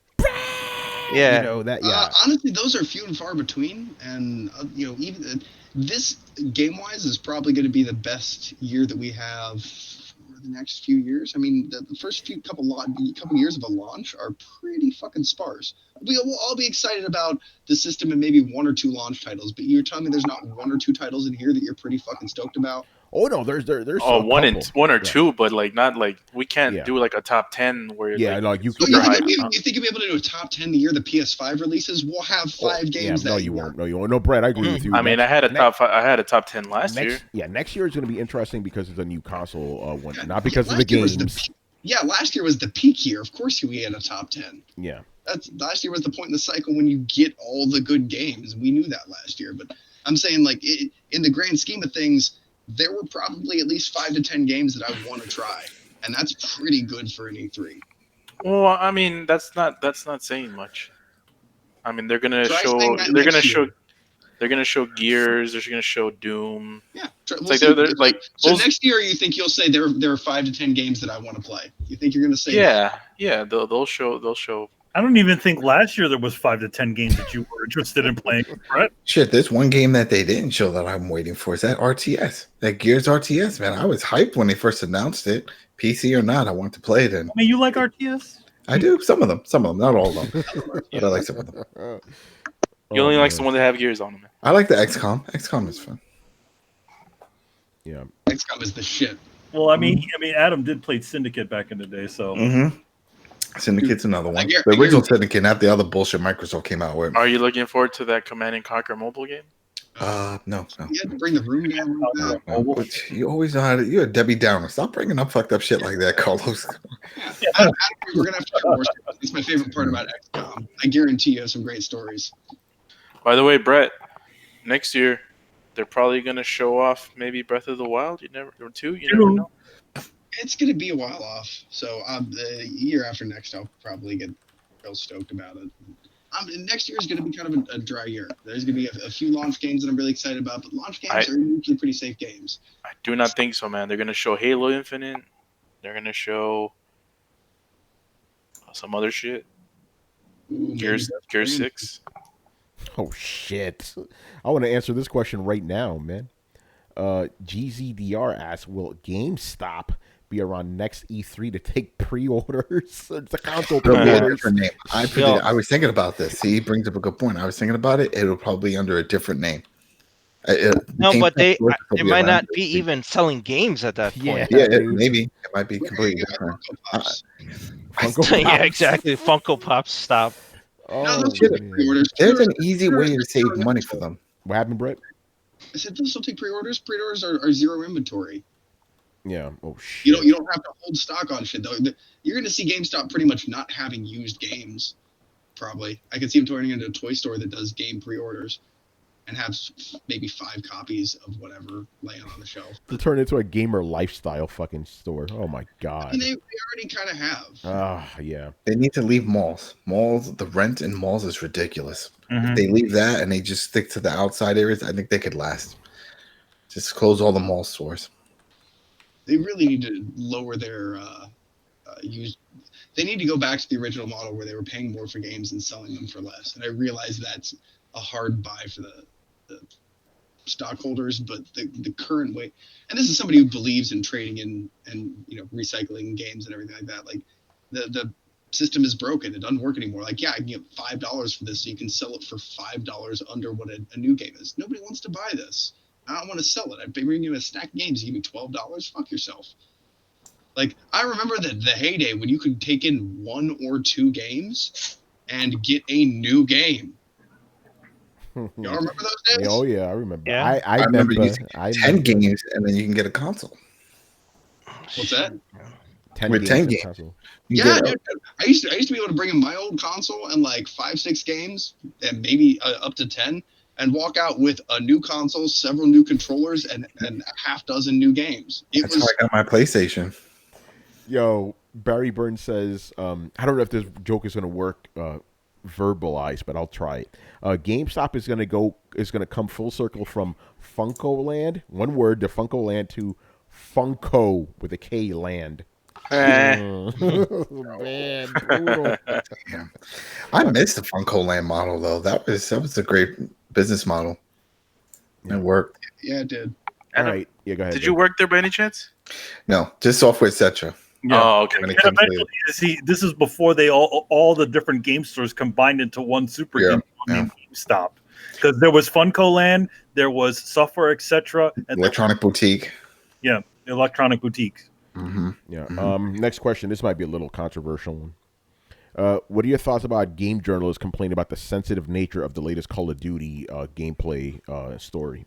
Suck it up. This is the direction. What's the sensitive nature? Because for this Call of Duty, they're trying to make it more like gritty and real, and some game journalists are complaining that they shouldn't be doing that. I got a one sentence. Oh, don't play the game.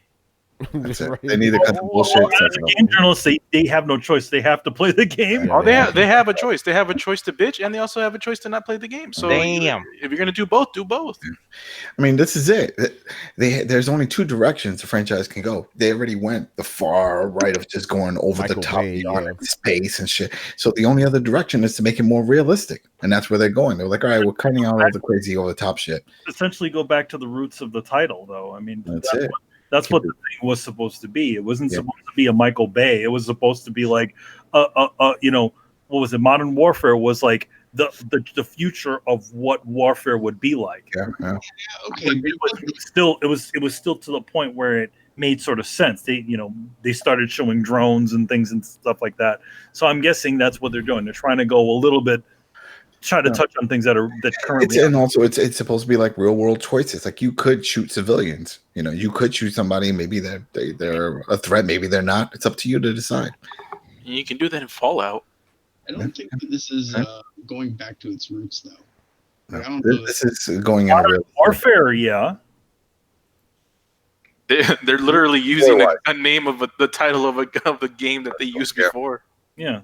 Because it's for them. This is a reboot. This is a different direction. Taking the name and just keeping it living up to the title, modern. They're not going to have any crazy like, oh, I'm going to go stealth camouflage and start climbing walls and shit. But they're also going to get previous characters from the Modern Warfare game. Yeah. Price is in there and a few others. So, Brett, what do you think this is then? No Ghost. what do you mean? Huh? Oh, this is them leaning hard away. Like it used to be. So back in the day, there was Tom Clancy games. Tom Clancy games spawned a sort of interest in realism, history, and strategy, as opposed to the Halo jump around and throw a sticky nade onto somebody's groin, which, while fun, is a completely different kind of gameplay. And so it started off being more reenacting battles of history. Because I remember even back in the day, like my big thing was I don't really want to play this. My dad was a huge World War II, World War I enthusiast, like historian enthusiast. So I learned about a lot of this stuff, and I know the stories behind it a little too well. And so I was like, man, I don't really want to reenact the greatest scenes of human tragedy in history for my own amusement. That just does not sound like something I want to do. Cool if that's your jam, just not mine. In the old days, at least for the original ones that started doing the World War II stuff, they actually went to the trouble of talking to the actual war veterans and trying to get their real stories. This is like PlayStation 2 era I'm talking about. It was Man, you're talking about the original Call of Duty. Well, Call of Duty came from Medal of Honor. Is that team, and then they quit and they left and. Yeah, so in those days they were trying to represent the what it was in these stories. It wasn't until later on it became the Michael Bay bullshit. It was like it was a budget. The money started rolling in, and they were like, "Shit, we gotta make this over the top." Yeah, we got to make this over the top, and you're the only hero that can save, who can defeat Hitler and save everybody. I mean, it's like it's just thinking about how far into the future do you go before all of this becomes desensitized? Because you went to fucking space. That was too far for me. When they went to space and it would turn into its own version of Halo, I'm like, I'm done. Come on now, this is too much. And then they went World War II. It's funny because that's the game that Tony was like, holy shit, I want to play this. Yeah, those are the only Call of Duties I would play, because it's something interesting. You want to hear something fucked up, though? What's up? Like, we're getting more towards Brett's point. Like, we're getting all these World War II games. Like, we've been getting them for a while now, and they're kind of living in the events of what happened. There is going to be a point in the future where there's going to be a 9/11 game. Yeah, and probably. I think there probably is already. Yeah.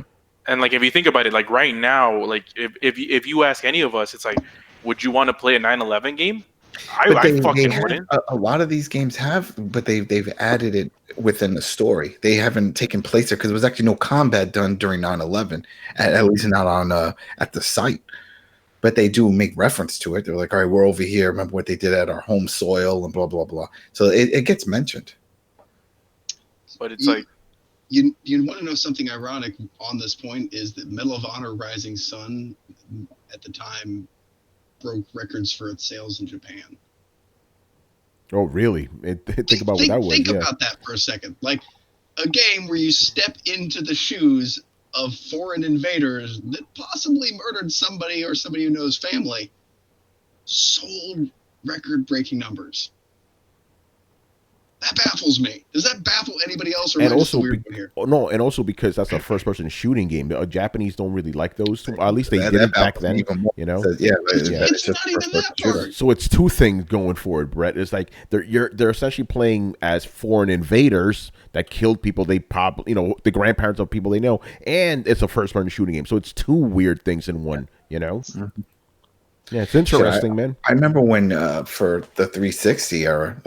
Microsoft really boasts the fact that they couldn't believe they had some big number of sales for Gears of War in Japan, and they're not known for enjoying those type of games.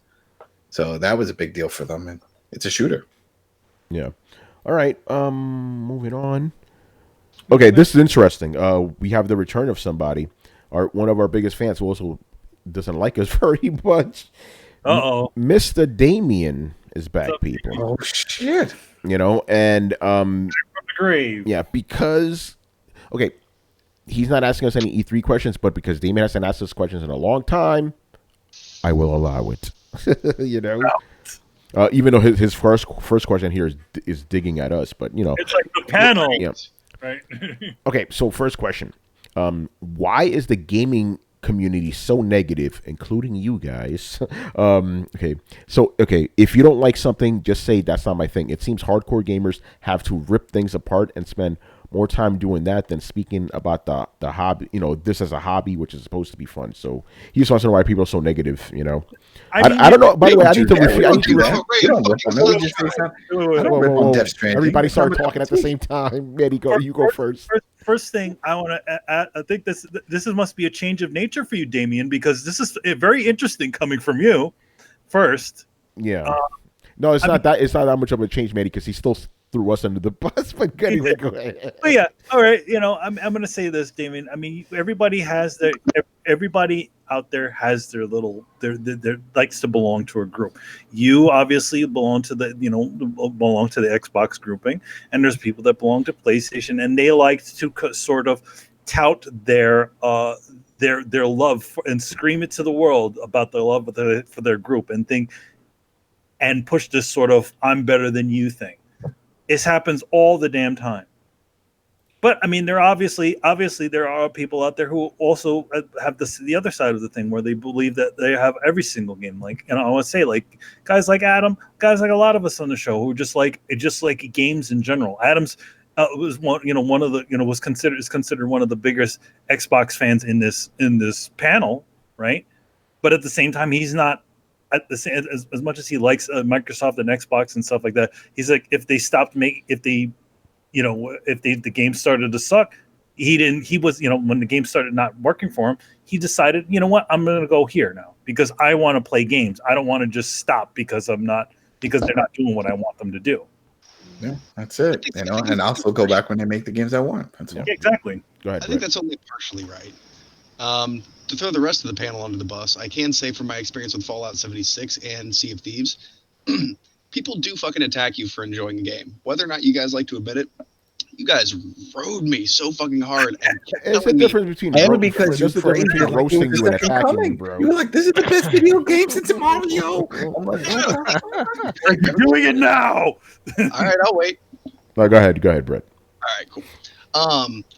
A lot of times it's one of those things though where I'm just enjoying the game and people will come in and be like, "Oh, you know why this is terrible? Oh, you know why this is terrible? You know why this is terrible?" Like, motherfucker, I'm just saying I'm having a great time. Like, and it is weird. It's just one of those ways that humans interact. Like, these are the things they've heard, and so they want to talk to you about them. It's kind of the same phenomenon that happens when I run into people, and if they want to talk to me about tattoos. Like, of course they want to talk to me about tattoos. It's the low-hanging fruit. I'm a tattoo artist, and so they're like, "Oh, check this thing out." And they want to lift their side, and like all of a sudden we're best friends. And it gets frustrating from my point of view, but then I realize that that's kind of the immediate thing right in front of them. And so when I'm talking about Sea of Thieves, and these guys don't understand why I'm enjoying it, all they see in front of them is all of these options to complain about. They don't see really a way of interacting with me and just being like, "Cool, man, I'm really glad you're having fun." Or, "What do you see in this?" It takes also a different kind of person, a person who is blindly optimistic. And I'm assuming I'm not kind of included in this because I'll be the first to admit I am blindly optimistic about games. I am a cynic, but I will walk into a game fully expecting to do the greatest thing in the world, even though knowing I might be disappointed, and I will continue to love that game despite its flaws. I love so many broken games. So I'm assuming I'm outside of this. I mean, we all do that. I mean, like, Brett, you just went on a diatribe about how Cyberpunk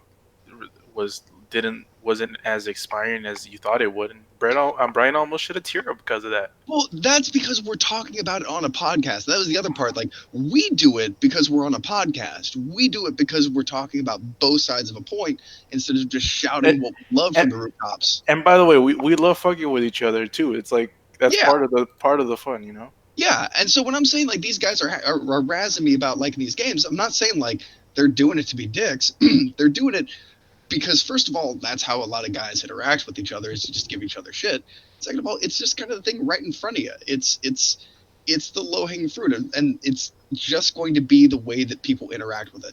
And there are a couple of people who will be like, man, I'm going to try and find the best in this thing. Even though I'm going to dig through the scraps of this broken mess to find the good pieces and then cling to those good pieces. I know this because I'm that kind of person. I play games with those kinds of people. And those kinds of people are not the people on the panel here. I love you guys to death. You are not the people who are like, Tony especially is the worst. Tony doesn't want to find his own fun in video game.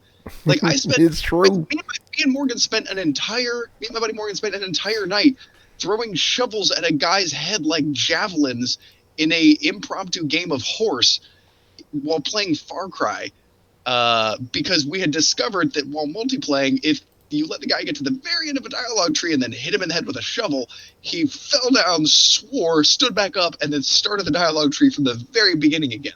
So we just started trolling the shit out of each other, and eventually it turned into, how far can you bank shot the shovel to hit that guy in the temple and knock him out? We spent 5 hours doing that. That's not normal behavior for everybody. Finding your own fun is not the normal thing. Some people want a polished package. And so you'll get people like me that'll tell you all the little good pieces in something and why I'm excited about something, or break down and say, well, you know, these are all the pieces I have problems with. But most of the people, like Tony, just want, here's the package. I don't like it. If Sea of Thieves is great except for 3 or 4 things that really piss Tony off, he's not going to enjoy it. And that's going to be his opinion. And so when you bring it up, he's going to approach you through his opinion. It's not necessarily talking shit. It's just a result of having favorites. And so that kind of circles back into what these guys were talking about before. But I realize that it's easy to feel that way. But well, nobody's actually attacking people for the most part. Although there are some, people, we're talking about outside the panel that do that just for, shits and giggles because they know that the other guy's going to get pissed off. Yeah, but there's trolls. That's just human nature, though. Like, people just like to shit on each other's fun just because, that's just how it is. So it's basically what I'm trying to say. It's not limited just to the gaming community, Damien. It's like everything. That's just how people are, and the internet just makes it worse now. Yeah, I think also because you hear it a lot more nowadays. It just becomes unbearable. But you know what? Like Damien, I'll tell you one thing. I say the best thing you could do is just kind of just let that sort of stuff slide and enjoy the things that you really want to enjoy. I know everybody doesn't agree with you on a lot of the different stuff that's out here. I mean, it's always good to have somebody that agrees with you and also, understands the same sort of point of view. And I understand that, but also you have to also understand that there are also people that have different opinions than you. They're not all in your head, So I always say, try. You're always kind of playing that game. Take the good with the bad. What things do you want to? What things do you want to think like? Oh, hey, that came out pretty good. Or other things you're just like, I don't know. Well, that comes with everything, every kind of hobby. It's like sports. Yeah. There's a lot of toxicity in sports. There's a lot of people complaining about shit in sports. Yep. Same with music. Same with comics. Same with movies and TV. Everything, bro. Everything. That's just the nature of the beast. I can give you a perfect example. I did not enjoy Captain Marvel. My boss has bought a Captain Marvel mug, a Captain Marvel poster to hang up in his station next to me, several Captain Marvel pictures, and I think he has a Captain Marvel shirt now. And he will wear them just to fuck with me. Captain Marvel isn't in his favorite Marvel movie. He owns more Captain Marvel memorabilia than any other single movie. He has no Guardians of the Galaxy shirts or mugs. And I need your boss's contact information and give him the Horizon Zero Dawn posters. Oh, don't you dare! It's just a thing that you do it to razz on people, like how I point out the empirical truth that Witcher 3 is not a good game, and Brian is going to slowly one of these days have enough and fly over here and murder me, and it'll be a good visit. See, it only works if I don't expect it. If I expect it, Brett, then it doesn't work. This is true. I'm not a good troll. Yeah. All right, let's move on. Next question. And I think you guys you're gonna understand the subtle thing he's throwing under here, but but it's gonna be fun. Okay, if Naughty Dog's next game is an RTS, will you guys shun it or will you try it before you pass judgment? He's trying to say that we just love Naughty Dog unconditionally. Damien, I'm gonna be the first one. You know me, Naughty Dog is the shit. They put out an RTS. Fuck no. Fuck no. I don't play RTS games. That shit out of here. I don't give a fuck if it is Naughty Dog. Get that shit out of my face. So there you go. Because he was trying to say, like, oh, you guys are just blindly loving Naughty Dog. Well, I'm telling you right now, if they put out an RTS, I'm not playing that shit unless I have to for my fucking job. But fuck that shit. A good example. Maybe this has to do with the fact that there was what's that? By Ninja Theory, right? Ninja Theory, is known for making these narrative sort of games, but at the same time, they make this sort of party game, and I'm sure a lot of us in there are not really that interested in that one, even though we've bought most of the, at least me and Tony have bought most of the of their games all the way up to Heavenly Sword. Yeah, I mean, I said this on the podcast. I remember you guys were asking us, like, what is the perfect game developer? Nobody can answer the question except for me. I'm like, no, Ninja Theory is. Now I'm like, not anymore. Like, I don't care. I love Ninja Theory to death. This game looks stupid. I'm sorry, that's not what I want from them. So, no thanks. So basically, hold on, Brett. But I'm trying to say is like, yes, I'm a fan of certain studios, but if Kojima puts out an RTS, I'm sorry, I'm not playing that shit. I don't give a fuck. No. See, now that's the thing, though. Then that means you're following him for a different reason. Yeah, because think about this: if I go to a pizzeria, right, that serves bomb ass pizza, and all of a sudden it's a fucking cake house. Cakes are cool, but I'm not going into that fucking place. I'm going to give you an example of something that happened to me a few years back. I was waiting on. I was going to Skinny Puppy concert, right? So I'm there, and I was with my other cousin Daniel, and I was talking to him about this new album. Not a fan of it, and whatever. And this girl in front of me overheard. And she turns around and starts flipping out. Maybe you're not just understanding the songs and this and this and this and that, and maybe you're not really a fan, this whole thing. And I just saw, okay, and I rolled up my sleeve, and I have a huge Skinny Puppy tattoo on my forearm. I was like, I love the band. I'm here to hear the rest of their tracks, just not a fan of what they have now, but I still support them. I have been since the early 90s. And I feel like it's the same thing with these game studios. RTS, I do like the RTS stuff, but if it's one of these studios and they produce a game that I'm not fond of, I'm still probably going to try it out because I respect the studio and I believe that if they went in that direction, there's a reason for it. I'm not going to praise every game that comes out. I'm not going to say, oh, it has to be the best game. This has to be the best RTS ever made. They're making it. No, I'll play it though because of the studio. All right, Brett, go ahead, bro. I'm kind of the opposite of you, Tony. I would play it. I'd play the hell out of it. Well, you like RTS games, though. Yeah. Not because it has anything to do with Naughty Dog, but like, oh, sweet, AAA RTS. I haven't seen one of these in like 5 years. That's fair. They don't make those games anymore. No, you're right about that. I agree. That's a good reason. Literally anybody put money into an RTS? Okay. Yeah. What about the rest of you guys? Chris, would you fuck with it? Uh-oh. Chris says he has storms coming. Yeah. Oh no, real fast. No, I don't think so. I'm not really a fan of RTS anymore. I had my fill with StarCraft back in the day and whatever, Command & Conquer. I kind of burned out on those games. But on console, I don't really like it. I tried Halo Wars. It was all right, but if Naughty Dog made an RTS, I probably wouldn't play it. Yeah, there you go, Carlos. All right, Chris, you got to get going, man.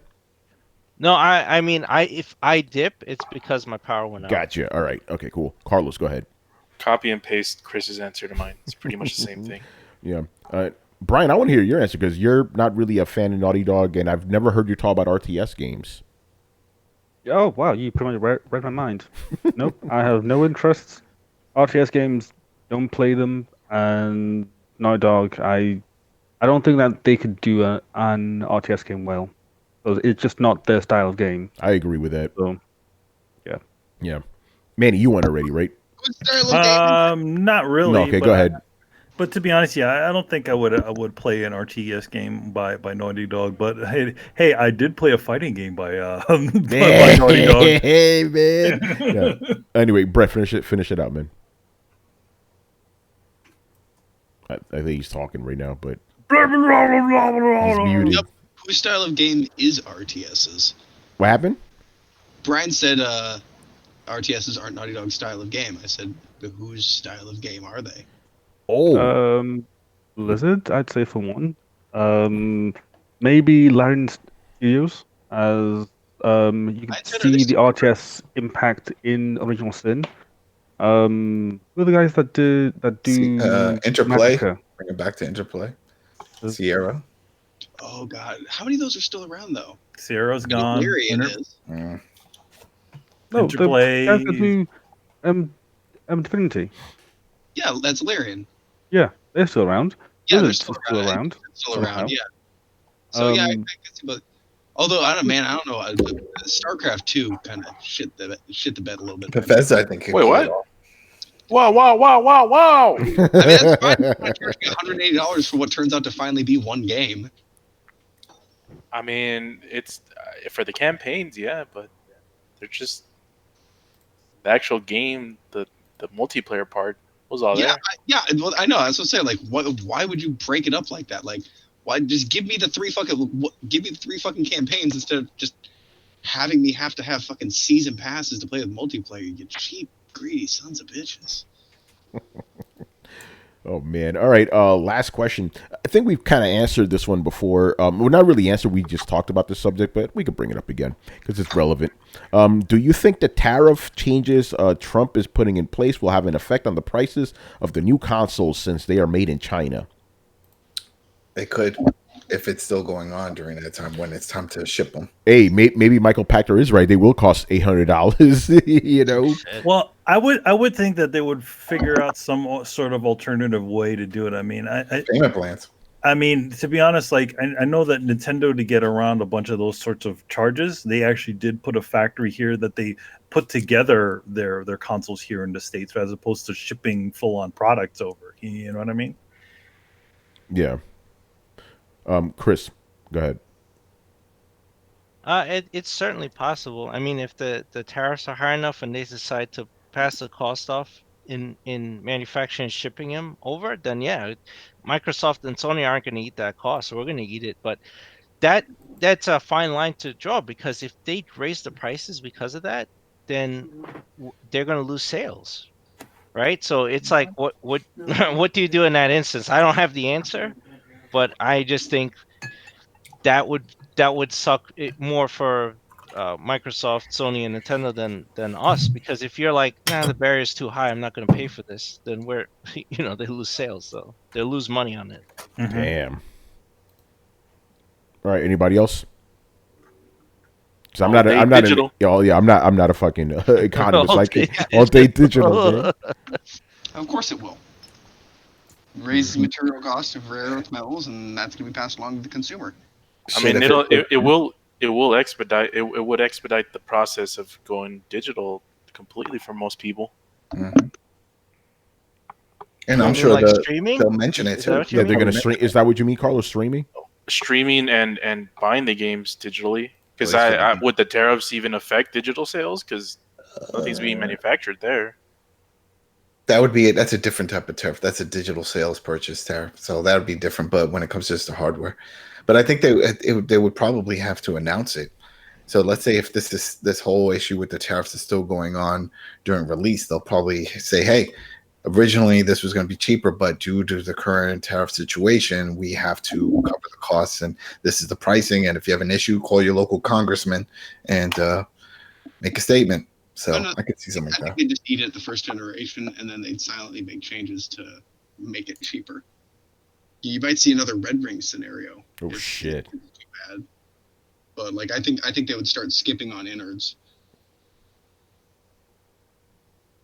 Yeah. All right. I think that's gonna do it for us. So yeah, we're gonna go back to our, even though our schedule hasn't changed, we're gonna go back to our regular programming starting on Thursday. With the regular shows like we always do. Yeah, I don't really have anything extra to add here, unless you guys have any more questions, but I don't think they do. So yeah, I think we're gonna wrap it up here. So thank you for watching and listening. Leave us the questions in the Throwdown Discord server. I'm gonna ask them the next show. We're going back to 2 questions, people. So keep that in mind. All right. Subscribe to Throwdown on SoundCloud, iTunes, and YouTube.